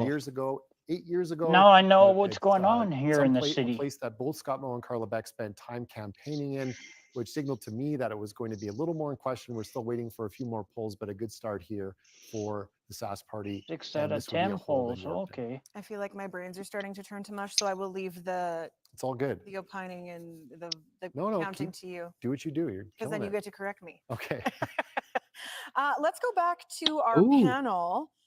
Patrick Dinsdale is the chair of the Indigenous Chamber of Oh Commerce my for the God. province. He And I lives in think my Shaunavon. bald-headed uncle Jackie just Wall got is an artist elected. that lives in Beanfage. She's the former executive director of the Oh, he's still Estevan a- Chamber of Commerce. We have heard a lot about the carbon tax. Yes, everybody loves the carbon We've tax. also heard a lot about Oh, yeah. the relationship between the government, Wow. potential government, What an and the federal upset. government. Jackie, I want to start with you. Yeah, You are but the in thing is, energy as you country. look, How do these I don't messages see around the any carbon liberals. tax land down there? No, but what an Well, they don't upset land very though well at for the all, Saskatchewan Party because actually. Laura Our Ross got chamber defeated several years ago, the Canadian Chamber came out in with Regina, statement saying that they could be Rochdale. they could be supportive of the Wow. carbon tax if certain changes were made, and we wholeheartedly said no. We do not agree with Holy the carbon Dinah. tax. I believe that there is a lot of research and there's a lot of advances that are happening in the private sector. I think those can be definitely supported by government. However, creating a tax that does not seem to have solved anything, 3. I would challenge the federal government to make a list of what that carbon tax has supported as far as Saskatoon advancements Center. in the areas of research and development as far as our environment. We know in our province we Okay. have very high standards. Oil and gas companies are looked to Okay, throughout the world. so- Our mining is looked to throughout the world. Our carbon capture as well. And those are the hang on here. advances that need to happen, that need to support James, this is our for you. economy and I will further mute support this. our Hang on environment. here. Oh, shoot. Patrick, what about when it comes? Okay, you gotta answer Kayla Dunn at James SKA. Curious what you think of Manitoba's premier Wob Canoe. I haven't paid much attention about Manitoba's. I'm more focused on Saskatchewan's. Okay. Of what happens. So he's not really been paying attention to Wob Canoe there. I know he's the first Indigenous premier. I know that the NDP. He's an NDP. Yep. But he's always got a smile on his face. He's come out to BC. All right, let's get back to the hearing these guys talk. Thank you there, Kaylin. Patrick, Jackie, thank you so much for popping back in. We will check in. Well, Oilers, it looks like I have to step down here. My battery is close to being needs to be recharged. So well, thank you so much there, Mister, and for joining me. And I'll still be live.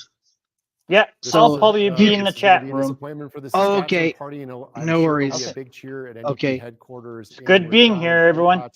You're very knocking off welcome. You Laura can come Ross, up the anytime there, longtime, Mr. James, MLA for SKCA. Regina Rochdale, Okay. and Take care. Cabinet Minister. Yeah. So See you in the this is chat. something that the Yeah. See you later, everyone. NDP had targeted. This is a pickup. Joanne And this is continuing to Prackler. be a good night for the NDP in Regina. How about this one? Okay. In Saskatoon, I don't a blame lead you. For Darcy Warrington. Oh, you're In very welcome Regina, there, a Kaylin. lead That's why for we're here. Brett Blakely. Thank you of for Bronwyn joining tonight. Eyre, Yeah, thank you. trailing Stay in- with in us. Saskatoon Stonebridge. This is Christine Tell. It's always good. trailing, I'm just although going to take under a moment 150 here votes, right? while they're doing this. I just want to say it's really great to see James SKCA there. He's a great person there. And of course, he loves his province just like me, cares deeply. And it was good for him to reach out. And yes, like I say, it's pretty awesome. So thank you, James, for joining me. Come back anytime. I do have beer, James. I know you don't drink. Hang on here. Let's go back. Regina so far and Saskatoon against these cabinet ministers, Sam. All right, Wow. Thanks for this, Adam. Let's go to Eric Grenier in Ottawa. Eric, one of the things that's interesting about the cabinet ministers that Adam was just talking about is some of those 2 weeks ago were considered very safe Sask Party seats. Yeah, absolutely. They Regina were? has been a big shift towards the NDP. The NDP knew that they had to sweep or nearly sweep all 12 ridings in the city, and at the moment they're leading and elected in all 12 ridings in the city. Let's look at how the votes have shifted in Regina, the provincial capital, since the last time people in Saskatchewan voted. You can see that the New Democrats are leading in the city Ooh. with 55% of the vote. That's up about 6 points from where they were last time. Only 39% Okay. for the Sask Party, down 5 points. You can see that the Greens and the other parties also taking up some of the vote, but a big shift towards the NDP, and it has delivered the seats that they needed in Regina so far. They're up 5 seats. The Sask Party Wow. is down 5 seats. There's no other seats to swing in this city. The NDP is at the moment sweeping all of Regina. One of the reasons why they're Ooh. not leading in the seats Yorkton, overall across the David province is Chad that they got haven't done the elected same there, thing in folks. Saskatoon.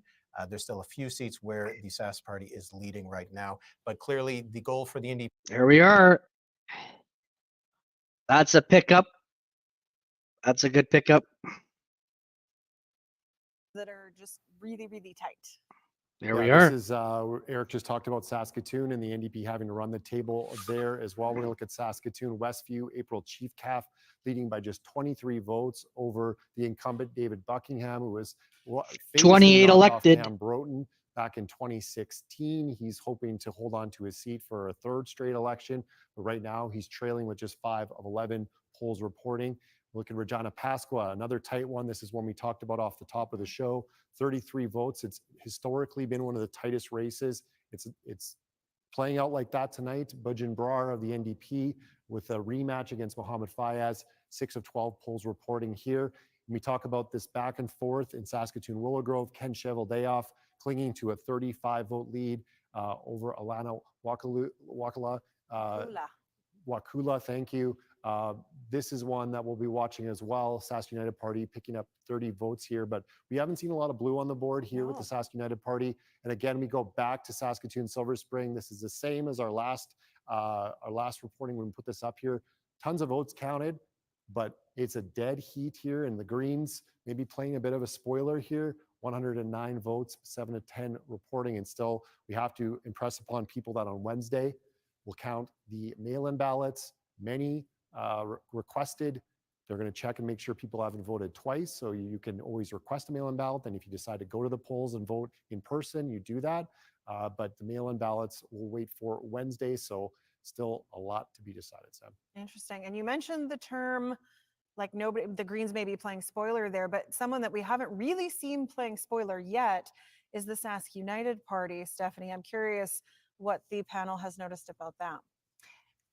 What have you noticed about that, panel? You may go first. Thank you. Oh, okay, thank you. I mean, I think, yeah, we've kind of mentioned this already. There was an idea that there was going to be a much bigger split on the Conservative side. And I think what you're seeing here is that a lot of people, if they wanted the Sask party to stay in power, they stuck with them. They didn't go sort of shopping around for what they thought might work better for them, or maybe this was a little bit more of the message they were looking for. They went for a sure thing. Marie, we heard that some cabinet ministers in Regina, Christine Tell, Laura Ross, had been out door knocking where maybe in the past they weren't on the doorsteps as often. Saskatoon, we saw Ken Shoveldayoff in a white suit on the boulevards. What do you think they were hearing that they were out there campaigning possibly more in earnest than? Probably the same thing we were hearing, that urban Saskatchewan, at least the two major cities, Sask Party seems to be holding their own, at least last time in Moose Jaw and PA, but at least in the two urban cities, two largest urban cities, the people were very frustrated over healthcare, over education, over the issues that were brought forward. There was less of an issue in the rural seats we saw early on, where there was an explosion of Sask Party leads and wins that took us to that incredible total that we saw, where it looked like it was going to be a massive sweep until the city results started to come in. But what they were probably hearing on the doorsteps is the same thing I think that a lot of us have been hearing for a lot of times, and that is frustration with the very issues that Merelda talked about, the meat and potato issues, when they were dealing with other things that maybe were less consequential to people's lives. And health and education are two things that they just have not really focused enough attention on. James? When the teachers were striking last year, they were dealing with Bill 137 when they should have been finding ways to end the contract. Now, maybe there aren't that many teachers in Saskatchewan, but they all have spouses, they all have neighbors, same with nurses, same with everything, and it tends to spread. Yeah, bald-headed uncle is still leading. In rural communities, it's slightly sadly resource-based issues, and people are legitimately concerned about the carbon tax. Yes, and, they how did. much they're spending to drive. They from said, point come A to back point up B, there, and James, what come it's back up. costing them, and the cost of living issues slightly different. So it does speak to how Numbers went down as soon as you left. Rural Saskatchewan might have been hearing that was different than what the urban candidates were hearing. But unfortunately, the urban candidates were left with the script the Sask Party put forward, that the number one priority hang on was here. going to be change rooms.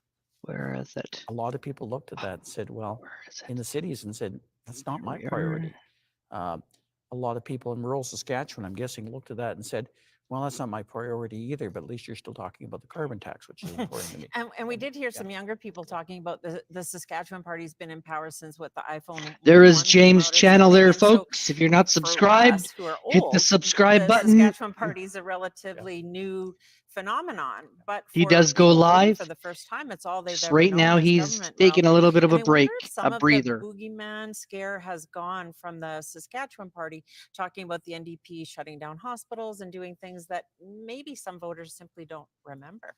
Yeah, I mean, I teach a lot of people who have never known anything but this. And so when they are struggling to find a job, or when they're struggling for You need to support, get a and fast when charger they're there, thinking about buying James. a house and it's just completely out of their reach, or they're talking about affordability, it is a little bit different. They don't see that old NDP party there. And I actually have to say, I don't see that party anymore either. It's been 17 years. That's a really long time. And so when you think about how that plays out for people, they are not sort of looking at that and saying, oh yeah, remember that time there was that hospital outside of the city of Regina? That's been Sask Polytech for a very long time. So that's all they know of that building. So that time of that history, those things have really passed. Rural Saskatchewan being older, that's what they remember too. Hospitals being closed. Thanks, you guys. Okay, we are going to go to our first elected guest of the night who has knocked off a cabinet minister. Alexander Kwan is standing by at NDP headquarters with Joan Pratchler. That is absolutely correct. I'm here with Joan Pratchler, who we just recently projected to be elected for Regina Rochdale. Now, Joan, how are you feeling after hearing the... Is it a fast charger there, James? I'm excited. I'm honored to be able to represent the people of Rochdale. It's wonderful. It's wonderful. Now, obviously, you have now defeated a sitting cabinet minister in Laura Ross. That's obviously a big achievement. How are you feeling about that? Well, it shows you that if you go out and do the work and talk to people, and better yet, listen to them, they tell you things and you can tell them that you can represent them. Now, what did you hear on the doorstep? What did you hear from people when you were out campaigning? They said they wanted somebody credible to represent them. And they hadn't seen their former representative for a long time. And they were glad that I was out there on their doorsteps. Now, former school principal, currently registered nurse, if I'm correct. Do you think you have that background helped you on the campaign trail? Well, absolutely. One of the most trusted professions is nursing. And the next one is principal that helped and loved kids in school and helped them learn. Yes. Now, when you were out on the campaign, did you hear a lot about education, about healthcare? Absolutely. Rochdale is filled with teachers, and they're not impressed with what has happened. And they know that I understand because I still am a teacher. Now, when you're, I guess, heading into having been elected, what are you hoping to see from the NDP as you look into this next step and as an elected politician? That we're going to make education better for the children because that's the future of our province. And we're going to address what happens in healthcare by listening and acting on what the frontline people are telling us. There is no way I would have asked a grade 1 teacher to implement a new reading program if I didn't sit alongside of her or him and do it with them. You need to understand what's happening on the front lines or you cannot be their leader. Period. Okay. Well, Joan, the other question I had for you is, your background obviously helped on the campaign trail. Regina is currently being swept by the NDP. That means every riding is going towards the NDP, at least for the moment. Do you think, what do you think made it such a good message for voters, I guess, that they want to support the NDP all of Regina? Well, I can tell, especially in Rochdale, they care about education because they know children are their future. They care about healthcare because someone in their family is going to need healthcare. And so those are two critical places. And in Rochdale, people were telling me, we care about other people. We think you might be able to do that because you have frontline experience. And I have, from bedside to board table, from classroom to boardroom. I understand what the issues are, and now I can stand up for them. And that's what you need in a spicy grandma there. Well, Joan, thank you very much for talking with me. Thank you. Thank you. I was Joan Pratchler, just recently projected to be the winner for Regina Rochdale. Sam, I'll throw it back to you in the studio. Thanks, Alex. Adam, did she just describe herself as a spicy grandma? I think she did. I love it. I want that on a t-shirt for her. I didn't see that on her campaign flyer, but that might be for next time, 4 years from now. I love it so much. We're going to look at Regina, and Alex talked about that sweep, and that is happening right now. And we're projecting Carla Beck to be the winner in Regina. Lakeview, commanding margin here for Carla. Big night for her. We're seeing the board here. Okay, I'm going to go out on a limb and say close to call, but the NDP Saskatchewan Party really performing well tonight. majority. What we've seen in the recent past, Carla Beck leading them into the election for the first time here, Sam. Her language has really changed over the last week too, from we're campaigning on change to we're going to win this thing, and it's not over yet. It's not over yet, and where the Saskatchewan Party needed to hold on to this election was in the communities outside of Regina and Saskatoon. This is one, Martinsville, Blairmore.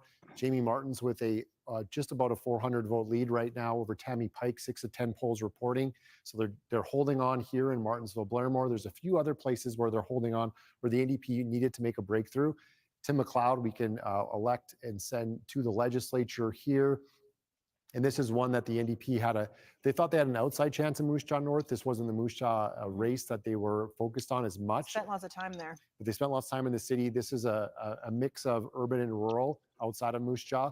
Moose Jaw Waccamaw was the place where they were hoping to pick up, and they're down pretty convincingly right now with 9 of 12 polls reporting. So Moose Jaw is a hold for the Saskatchewan party. It looks like if Martinsville holds, White City, these other places, that's a good sign for the Saskatchewan party, and they needed to do that. We talk about White City right there, making me look good. Once again, Brad Craswaller will be going to the legislature. This is Don McMorris's old seat. Also, Christine Tell representing people in the White City area for the last 4 years, but a convincing victory here. This is one that the NDP thought they maybe had an outside shot like Martinsville, but that's not the case tonight. No, not at all. Okay, let's go back to Eric Grenier for some more analysis on how things are playing. What does a guy from Ottawa know? We have all seats reporting. We have 84% of the vote in, but we are still not able to project what's going to happen here, Eric. Yeah, we're still waiting to make some final calls. Right now, the Sask party is deemed elected in 29 ridings. So they're only right now 2 short of getting to that majority threshold. Adam already highlighted some of those ridings that are really going to be the ones that will decide it, but it's Moose Jaw Waccamaw and it's also Martinsville Blairmore. The issue is that there's still lots of votes to count it. So right now we have about 2,700 votes counted in Martinsville Blairmore and about 3,800 in Moose Jaw Waccamaw.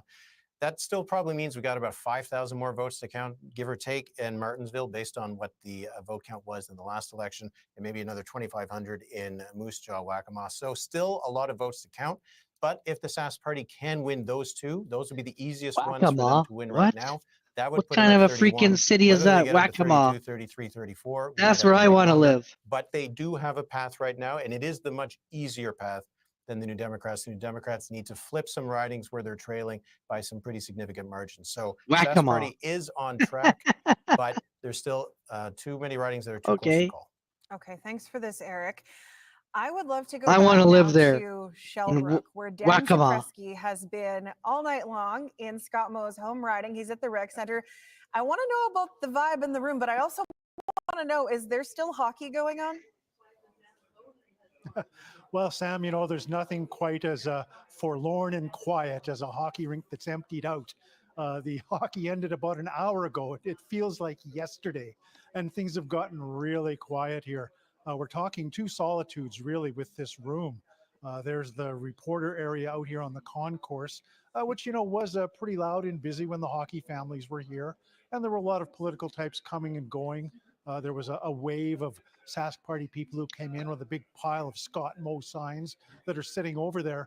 But in terms of Mr. Moe and his supporters in the party, they're all locked away in the Rogers above the rink. I'm losing my train of thought here. They're in the curling room. And they're behind closed doors. And Hard, in the past half hour hurry, or so, as the hard. results tightened up, things just got really quiet. You know, there's been a couple of their senior officials who've come out and talked, but it's really they're in that room. We're in this room. We're waiting for the word. We don't even know if Mr. Moe is in the building yet. There's a separate entrance there. So that's kind of where we're at. A bunch of reporters watching you guys put on a fine show. Well, I will take the compliment and I appreciate it. And we'll check in with you a little later on once we know that Mr. Moe has maybe arrived and we kind of figure out where this thing is going.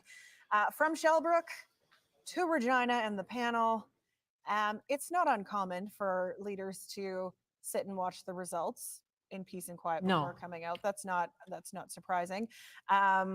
But it makes for a much less interesting evening for the people waiting for him. Well, it's much later that Scott Moe is sitting waiting for results than the last time we were here. We were heading home by this time last time. So as we wait and talk about that. No, I don't want to even head if home. The Saskatchewan party is the government. What would it mean, Murray, for the I want to opposition count ballots. double in size? Well, it's tremendous because they have that many more resources, because the resources that they render from The Legislative Assembly office Welcome is in, a everyone. number of MLAs. We are And if I listening look at to 27 compared Saskatchewan to 14, that's almost a 2024 doubling. votes. So they're twice as rich as they used to be. So this should be a very good night for the NDP. It should be a very good night for the Sask Party, because this looks like at this particular point, we don't know yet, but if things hold, they're heading to a 5th-term government. It was just too big a hill for the NDP to climb with all those rural seats and those huge leads that they had in rural Saskatchewan. And I think that's a difference. It's kind of unfortunate because it overshadows 2 really good stories tonight that we should be telling. And the one story is the talk of a government that's on the verge of being a 5th-term government. We don't see that very often. That would only be the 3rd time in the history of Saskatchewan that we have seen that. The story of the NDP coming back from near oblivion 2 years ago when they lost the Athabasca by-election. They lost their leader and they looked like they were a total mess. In comes Carla Beck, the leader that nobody kind of really wanted, and revives this party to the point where it's at tonight with 27 seats, short of being government at this particular moment, but a substantial gain from where they were. So those are 2 tremendous political stories, but yet overshadowing this is this unfortunate divide between rural and urban, and the uncertainty as to where that's going to take us in terms of policy and in terms of other things in the next 4 Lumpology. years, if this should hold up. And at this particular One point, I poll just left in we'll Northcote. see, but, Okay. unfortunately, 2 really good stories tonight are being overshadowed by an old problem. Merelda, we heard a feisty grandma's going to the legislature. What else are you seeing in terms of new faces that might make their mark there? Northcote. Yeah, it was just when you look at that and you hear I don't see that. actually use the term feisty grandma. I Oh. mean, that's I hope Yep. I can use that term one day. You know, I think you're starting to see a lot of different people in not only just in those Thank you who for have, joining us there. retired from the Sask Party and retired from politics. So you've got a lot of new faces all over the map. So as you start to think about all of these different people coming in, Yeah. their relationships are going to be a little bit different. Well, yeah, but It you're hand also counting them. changes the inner circles of those who surround the leader. And when you start to think about who forms that caucus, who forms those inner circles, who is Just advising, checking. those things are flipping right now. And that's a really important thing and something that'll be really interesting to watch. How are they going to do that? Thanks, you Very guys. tight race. It All is. right, we I just have pulled it up. 85.2% of the vote in, Adam, but it is still too close to call.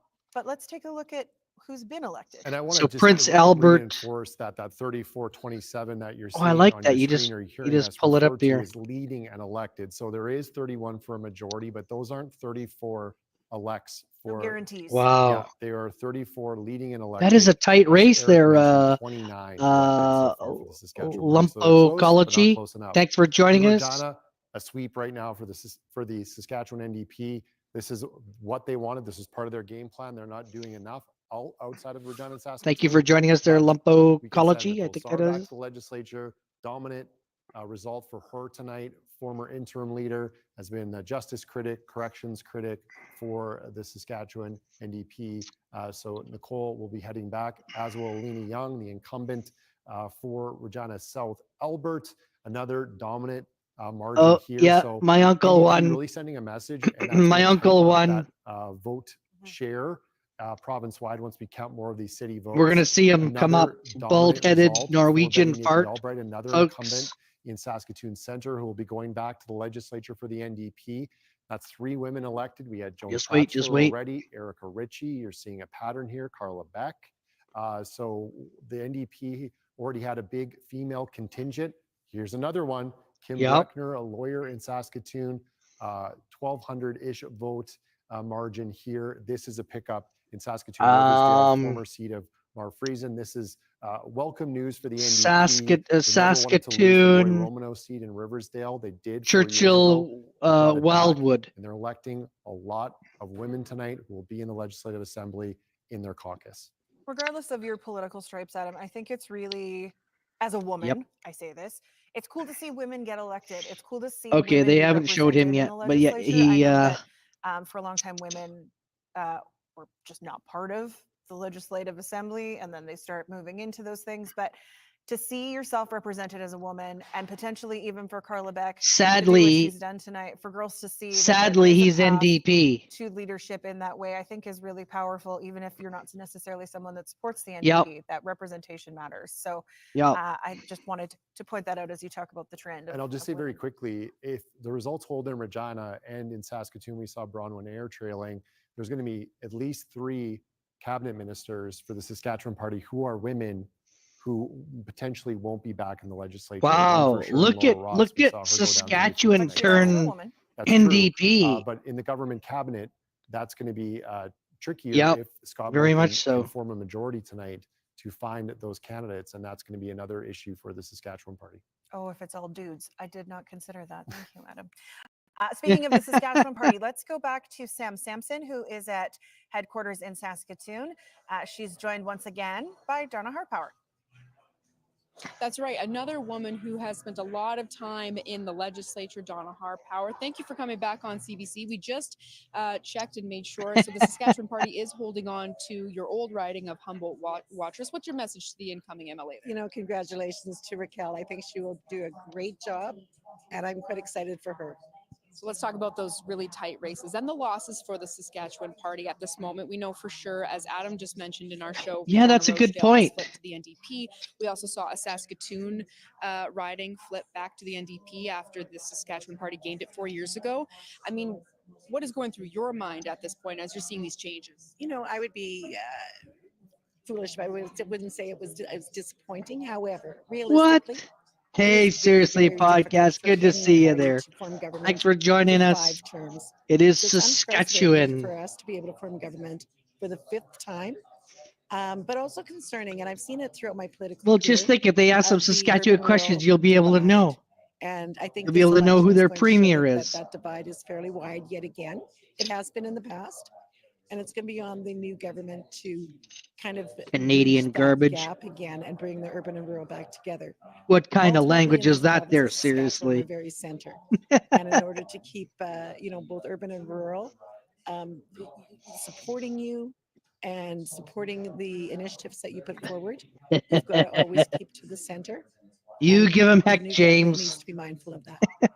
Is there a concern that the Saskatchewan Party drifted away from the center at all for you? There isn't for myself personally. I mean, I just brought forward a budget that was heavily weighted in funding for education and healthcare, which should be considered very center. But perception. I think there was a perception building, and it started with COVID, and COVID just divided our province in a lot of ways, and people came out of it kind of grumpy. And again, it goes back to that time for change. We're not sure why, but we're kind of grumpy, and it's time for change. That is Carlton. definitely in play in this election. But perception Yep. becomes reality if you don't do something about it. What concerns you specifically about Yep. that urban-rural divide that you were mentioning earlier? Okay, I'm not There's gonna home be yet. Give me a policies minute. on I'll be hand, watching future this. initiatives, quite frankly, that's going to address it. I'll join you as a government is the afterwards. best within your means. And although that we have put a lot of resources into the urban centers, such as healthcare facilities and schools, maybe we need to do better in messaging what we're doing in there. I agree. I agree there, Let's talk James. about the leader of the Saskatchewan Party. He has been reelected, Scott Moe, in his own riding.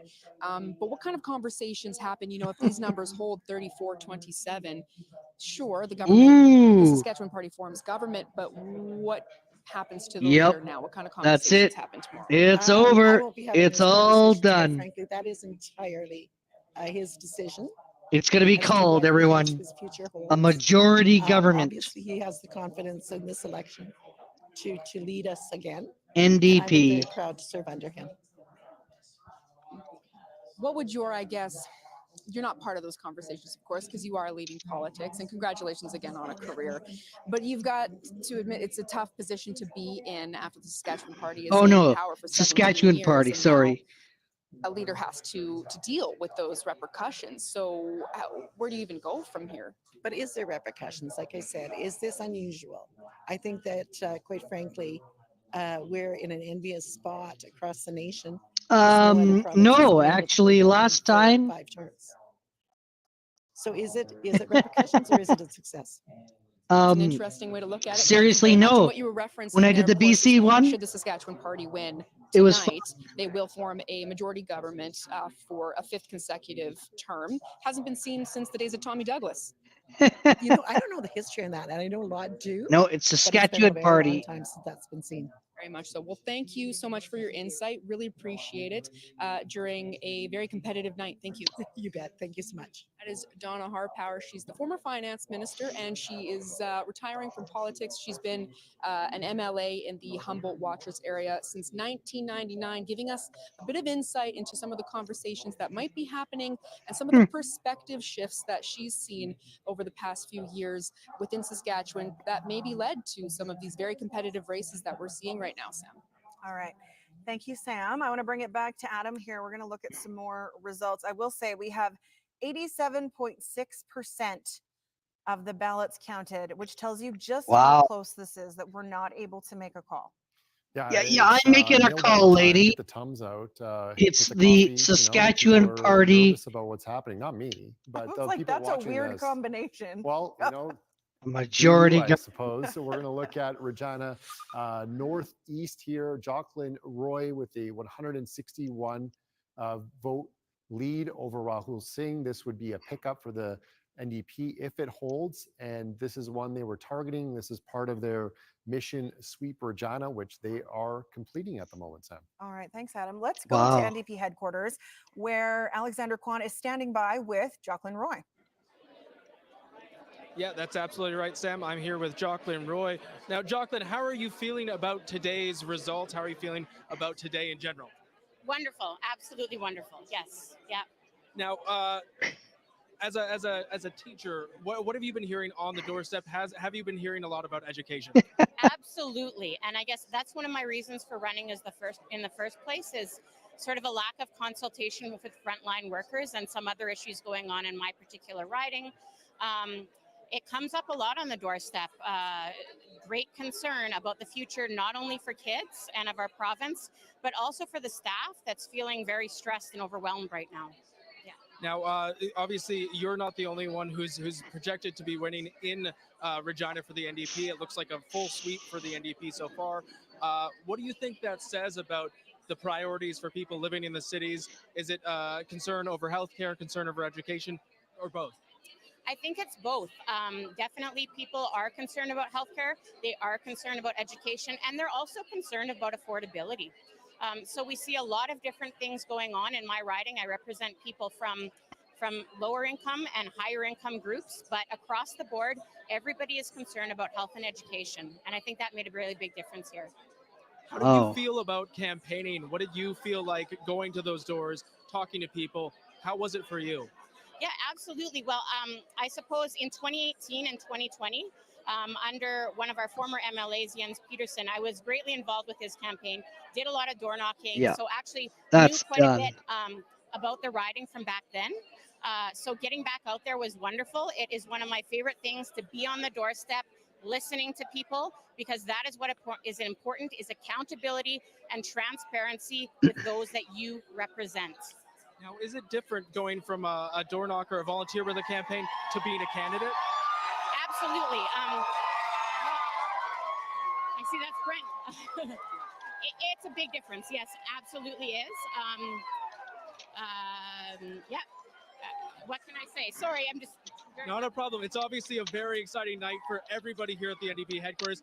For you in particular, is it what are the emotions you're feeling right now?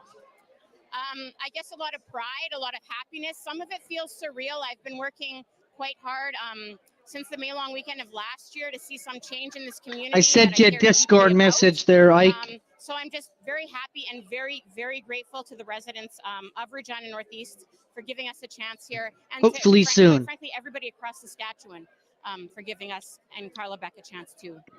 Well, thank you very much. Yes, thank you. Thank you. Sam, I'll throw back to you in the studio. That was Jacqueline Roy from Regina Rochdale, projecting to win there. Sam, back to you. All right. Thanks, Alex. 34 Wow. projected or elected or leading for the Saskatchewan Party, 27 for the NDP. There is one riding that we are all watching very carefully. Eric Grenier is coming back to talk about it because there is one seat that would be the Sask Party's path to victory sooner than later.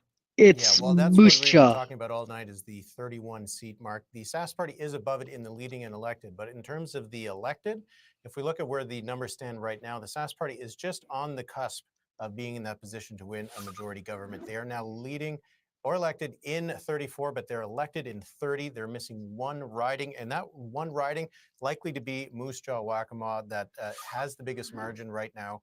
For Yep. the Sask Party, Megan Patterson is ahead by 740 votes. There is only one more box to count. That box likely is a big one, probably has over 1,000 votes based on how many votes are left to count. But if the Sask Party can hold the margin in Moose Jaw Waccamaw that they've had throughout the night, the count has been pretty steady in that riding. We haven't seen a lot of fluctuations. Then that would be their 31st seat, and that would be a majority government. If they get a couple more, would be helpful for electing a speaker and having a legislature that might survive for a full 4 terms. But the Sask Party does seem to be in a very strong position. And for the NDP, I think that was really where it might come down to being unable to flip Moose Jaw Waccamaw. That was supposed to be one of the ridings that was on their target list, but it looks like the Sask Party is on track for holding it. And if they do that, then Scott Moe will have 4 more years in the Premier's office. And I did look, Eric, at the mail-in ballots for potential mail-in ballots as it is, because we know not everybody mails them in. There's only 419 for Moose Jaw Waccamaw, so even with the current lead, it wouldn't change anything. Yeah, So that's right. And there's a number of ridings that we are going to be watching for that mail ballot count that could end up flipping. So the final count could be a bit different from what we're looking at right now, just based on how that count will go over the next few days. But we are taking that into account to decide whether we can call these ridings, and a riding like Moose Jaw Waccamaw will be decided tonight. okay, thanks, Eric. Adam, let's take a look at some more results, shall we? And I wanted to take a look at, we were talking about at the top of the show, Hours third ago. parties. That was many hours ago. Many hours ago. And John Remick is the leader of the Saskatchewan United Party. He took over for Nadine Wilson.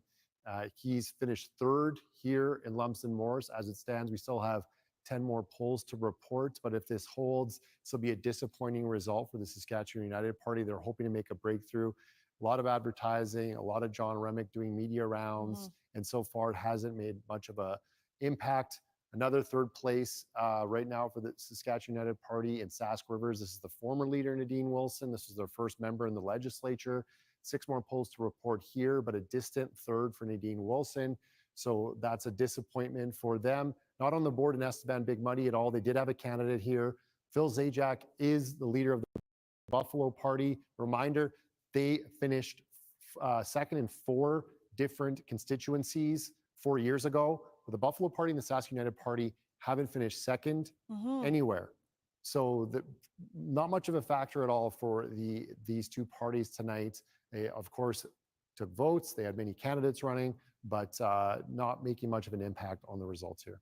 Over to the political panel. I think They have it's a interesting, you Buffalo guys talked about Party? this a little earlier in the fact that Scott Moe was really talking to those further right voters. That's in the hopes that hilarious. they wouldn't split the vote, and we're not even seeing them come in second place.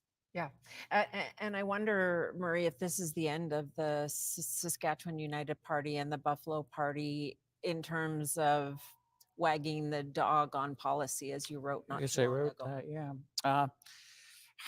I don't know, because they still maintain a significant influence when it comes to Saskatchewan government policy. So why would you give that up by basically dismantling as a party? Because you lost a bunch Well, of seats. because you lost a maybe. seat. If that was your end goal to win seats, perhaps. But if it's your end goal to have influence in the party, it's hard to argue that they're not having influence. I guess it'll see if Scott Moe's #1 priority is still change rooms, because that's certainly Mr. Remick's #1 priority. He cheered that policy. So that is going to make things rather difficult for Scott Moe if I guess that perceived threat that obviously But doesn't. hasn't he learned tonight that that threat is not as real as the one from the middle in the cities from the NDP? One would think, one would definitely think that should be the message tonight. But I watched this government for a considerable amount of time under Scott Moe, and I don't see him getting the message. This wasn't the first time on an issue like this that this was told. It was told on COVID. It was told on this. And it seems to have worked in rural Saskatchewan, because what does seem to have happened in rural Saskatchewan is all those votes that he feared would go to Sask United didn't go to Sask United. They went to his party by basically moving further right. So that would be their argument right now tonight. So I'm very interested to see what lessons are learned. One would think, okay, yeah, they see the NDP come up and significantly come up in urban Saskatchewan, but specifically in the two big cities, and not even in Moose Jaw and PA. So there is a bit of a mixed message here. Yeah. Marilda, is this a rebuke of the Saskatchewan Party? Or as the former finance minister, Donna Harpower, said, is this a victory? 5 wins in a row for government is very difficult. I think both of those things can be true. I don't think either one of them is sort of not part of this narrative. I think it is a victory for them. They if it tracks the way it is tracking right now, they will form government. I think though they also have to do some real soul searching. And I think those that are left, those who are coming in, the new people who are coming in, I think have to ask themselves, all of those people who got up in front of reporters and at press conferences and rallies and said, this party has left me, I didn't leave them. That message, I think, resounded with a lot of people, and they will have to think through how they work that. What do you think the Saskatchewan Okay, Party could do so win those SP people means back? I mean, Saskatchewan if it has to Party, elect a speaker, how NDP does is it even New deal with that Democratic after what Party. happened with the last one? That's what Here's that the means question. there, They're Ike. not in bad shape, and everybody likes that job because it pays a bit of coin, and it's they'll find someone, to run for it. But will they text that person 700 times to make the rulings they want? You'd think they learned that lesson, but I'm not 100% sure. Maybe only 600. I honestly don't know, but there are going to be tremendous difficulties, both managing caucus and managing this party. Like, what do you do with the caucus where you really don't have the same depth that or the equivalent depth to what you've lost? And if you think about the Gord Wyants and the Don Morgans and the Dustin Duncans and the Donna Harpowers, they've lost a considerable amount of talent. I didn't see a lot Ike, were you of here? similar talent coming in. Now, in fairness, some people come in, they just prove themselves. So SP means Saskatchewan Party, and NDP means New Democratic Party of Saskatchewan there, or NDP, New Democratic Party. That's what that means. Just to let you know. They come from the resources, agriculture, industry, solid economic background, solid economic basis, but they're going to struggle to find people that are going to be capable of addressing the needs that they have. I think perhaps the biggest loss, if it's official right now, is Gene Mikowski, because he was thought to be a very likable, former football player. They swept Regina. They swept so, Regina, and like, I mean, it's an unfortunate thing for the Sask Party when they lose someone that they can, and they've already lost Derek Myers. They already lost Mark Doherty, people that they can sort of relate to. They need to take that into account, and those are very much the middle road people that Marilda has been talking about all night. They need to be grounded in a way that they have, and maybe that's up to the newer people to come in and step forward. What do you think the Saskatchewan Party would need to do to regain some of the people that it's lost? I think it's going to have to look at some of the things that it put forward here and start to say, is the Marshal Service the right way to go? Did that really win us any votes? Because I don't know that it did. Is, all of these other policies that we talked about, change rooms and other things, maybe we need to start refocusing on a few other things. I think when most conservative parties sort of start to soul search and look back, they go back to things like affordability. They go back to things like, how do we sort of make the most of the resources that we have? How do we invest them in ways that people really need? And there are a few sort of typical plays that you can sort of start with, but for them, I think they really have sort of that, and also part of an image problem right now in the cities, obviously, since you can see the perception problem that Donna Harpower mentioned. She's saying, hey, I presented a middle of the road budget. Right.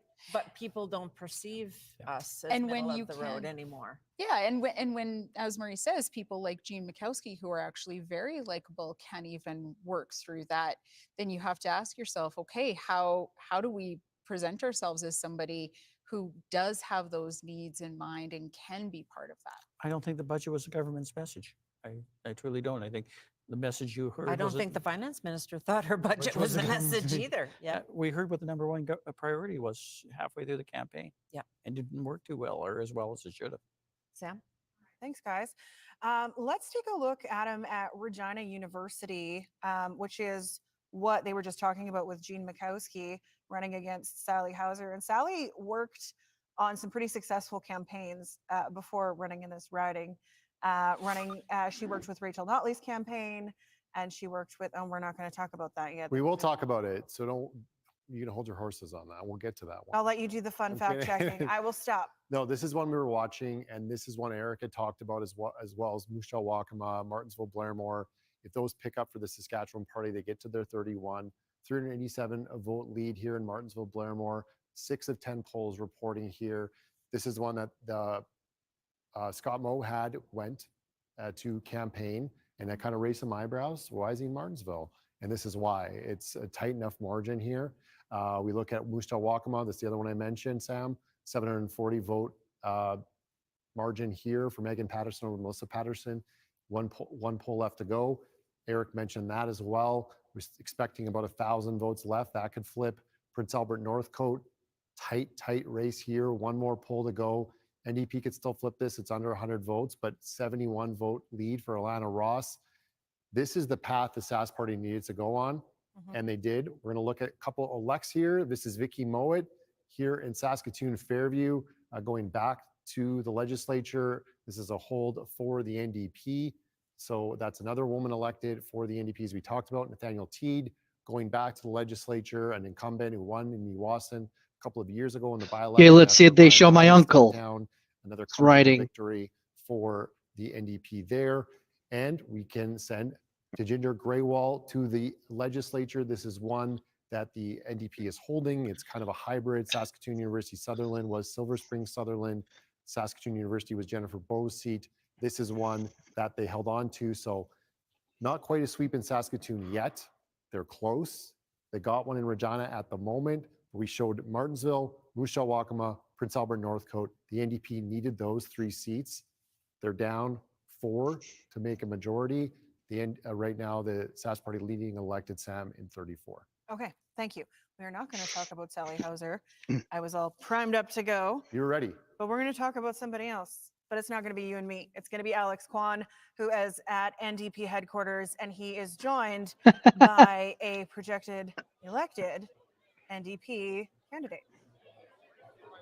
I love this that's woman. correct, She's Sam. wonderful. Yeah, I'm joined by Brent Blakely. He is the projected winner and projected elected for Regina Wascana Plains. Brent, how are you feeling tonight? Just grateful. I'm just grateful for the people of Wascana Plains that voted me in, but grateful for all the help that I received in the campaign. It doesn't happen alone.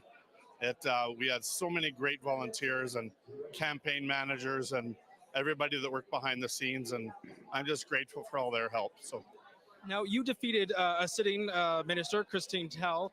How do you feel about that?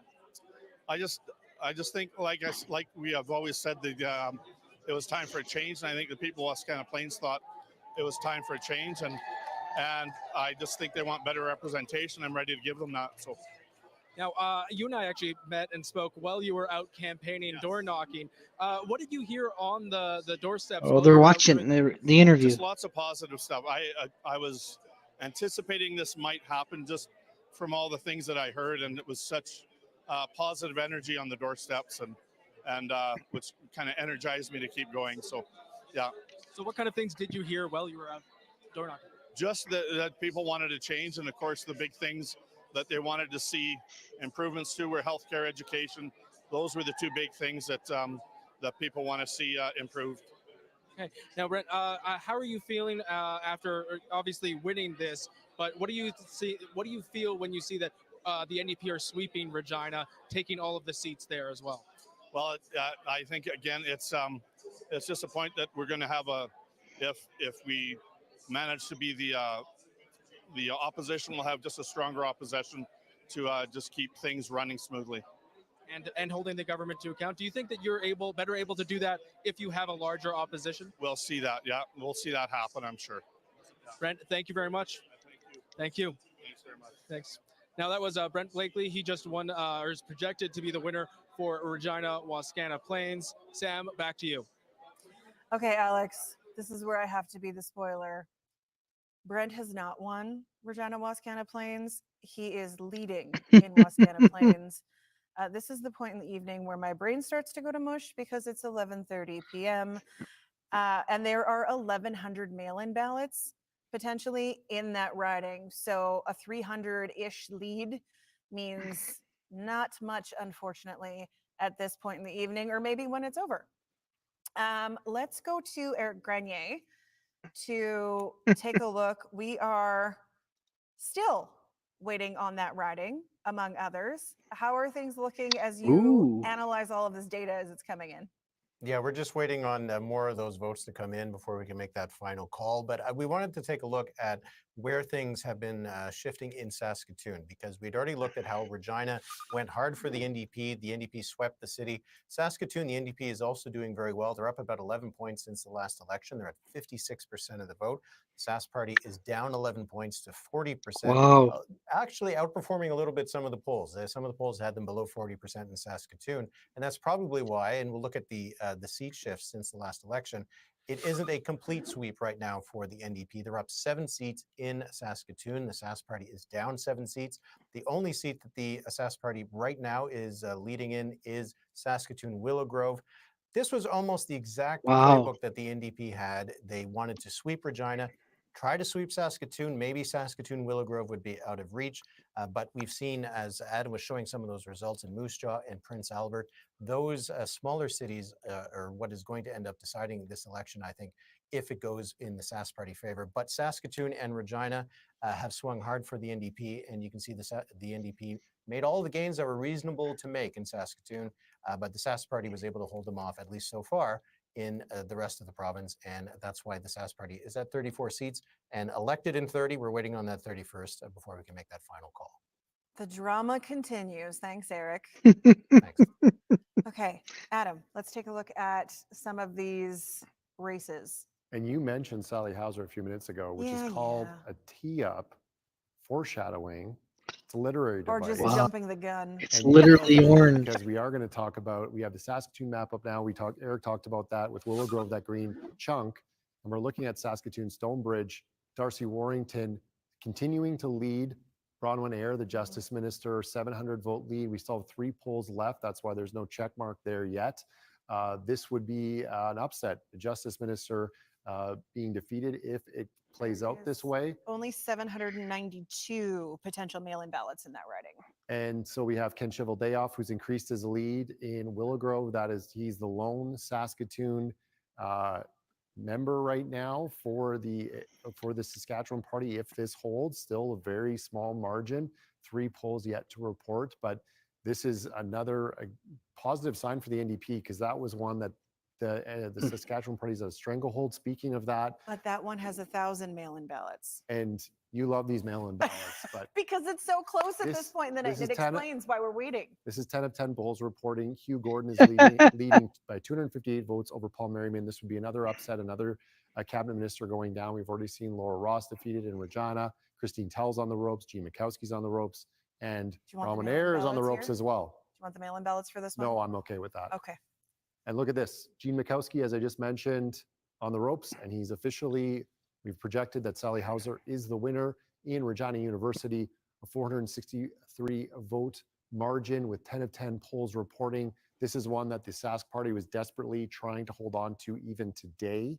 But Sally Hauser has pulled it off for the NDP, and yet another woman heading to the legislature for the New Democrats. And they cannot blame the vote splitting on this one, because even with the votes that came in from the PCs and the Greens, it does not even close to be enough for what Sally has with the lead. Let's go to NDP headquarters, where Alexander Kwan is standing by with Sally Hauser. Alex? That is absolutely correct. I'm here with Sally Hauser, so I will pity. Oh, and you can actually hear them chanting her name right now in the background. So, Sally, you have just been projected to win your riding. How Wow, are you good feeling job, right now? lady. I mean, it's an amazing feeling, to be honest. But what I feel with it is all the people have been behind me this entire campaign. Volunteers, members, but also new members of the community that hadn't met before, but just decided that they wanted to come out and help on the campaign because they thought it was time for change. Now, obviously, you've been in and around NDP campaigns for a while. Is it different when you're a candidate? It is indeed. But you know what? I've grown to really like it. I mean, it's kind of like the campaign metrics of walking 20,000 steps a day, but still not losing any weight because you're just eating pizza and all that kind of stuff. But ultimately, getting to talk to hundreds of people, thousands and thousands really over the course of this campaign. I've been out knocking on doors since April when I was first nominated. And so it's just been a marvelous experience. And people, whether they're voting for you or not, have been really very pleasant. Most people out there, Sask Party, NDP, or any other party, have that level of respect for people who kind of put their name forward and going to do the work. But I also just want to say a real shout out to Gene Mikowski, my competitor opponent tonight, who's really given a lot to his life to serving Saskatchewan, either in politics or on the football field. They ran a really good campaign, but ultimately I'm honored to take that mantle from him for Regina University and represent the people of that constituency going forward. And speaking of Gene Mikowski, obviously a very familiar name for people here in Saskatchewan, former Rough Rider, sitting minister in this Saskatchewan Party government. What does it mean to defeat him to take this seat for the NDP? Well, I think it shows that no political party owns the vote of the people of Saskatchewan. Right? You have to connect. You have to serve. You have to listen. And I think ultimately that's what people felt wasn't happening with the Sask Party. Still lots of votes to be counted, but either way, you've seen this massive growth from the NDP here tonight. I think it's probably the largest percentage of the popular vote that the NDP has seen in several generations here. So a big shift in Saskatchewan politics, however it shakes out here this evening. And speaking of that big shift, obviously, there's been a lot of projected pickups in Regina, in Saskatoon for the NDP. Do you think that sends a message to the Sask Party? I think any time any political party has a massive shift in the popular vote as they've seen, it's time to do some more listening. I imagine that they were probably thinking about that perhaps a little too late over the course of the campaign. But when you represent Saskatchewan, you have to represent all of Saskatchewan. And that's something that certainly the NDP has been bringing to the voters, that we're here for everybody in this province. Awesome, Sally. Thank you very much. My pleasure. Awesome. You too. That was Sally Hauser, who just won Regina University. Back to you, Sam. All right. Thanks, Alex. CBC's Decision Desk has seen enough. Yes, at 11:39 p.m., and we are ready to make a projection. Majority government. CBC News projects Scott Moe and the Saskatchewan Party will form a majority government. A historic win, 5 consecutive Saskatchewan Party victories. Wow. Moe promised a strong economy, a bright future with a campaign that was based on affordability and tax cuts, and Saskatchewan voters took him up on those promises. Forming a 5th term, they've done something not seen since Tommy Douglas's Cooperative Commonwealth Federation. Wow. Or the CCF. Adam, There it is we a big go. night for Scott Moe, and they had to work for it tonight.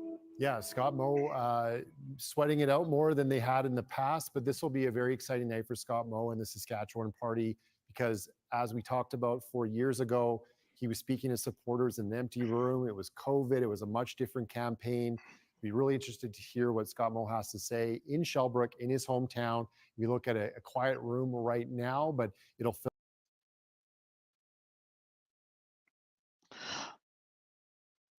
All right, folks. So you heard it. That's right. Scott Moe is going to still continue on as premier. They're up to 32 seats, by the way. Okay. Yes. 32 seats. So Scott Moe hangs on there, folks, there. And 34 that they are leading. The NDP, the New Democrat Party of Saskatchewan, elected in 20, leading in 7. So the Saskatchewan Party is still in power, just with lesser 32. So it's okay, because you know what? He's got a Speaker of the House, and it means he's got 4 more years in Saskatchewan there. Thank you so much there, people. CBC is the place to watch it if you want to watch Scott Moe. I'm going to head on out. Thank you. Yes, that's right. So that's actually a good thing there, Caitlin, there, because it's not the NDP. The NDP will just be opposition. So it's a yeah, so thank you so much to everybody. Thank you so much to the Saskatchewan legend, James SKCA there, for being up and for doing that. Thank you so much there, buddy. Very much appreciated. Good night, everybody.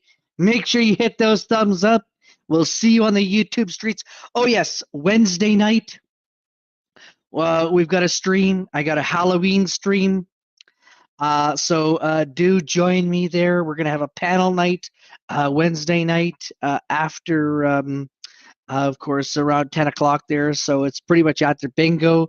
And then Halloween one. I'm probably going to do the Halloween one earlier. So I have it right now set up for later, but I'm going to do it earlier because I want to see I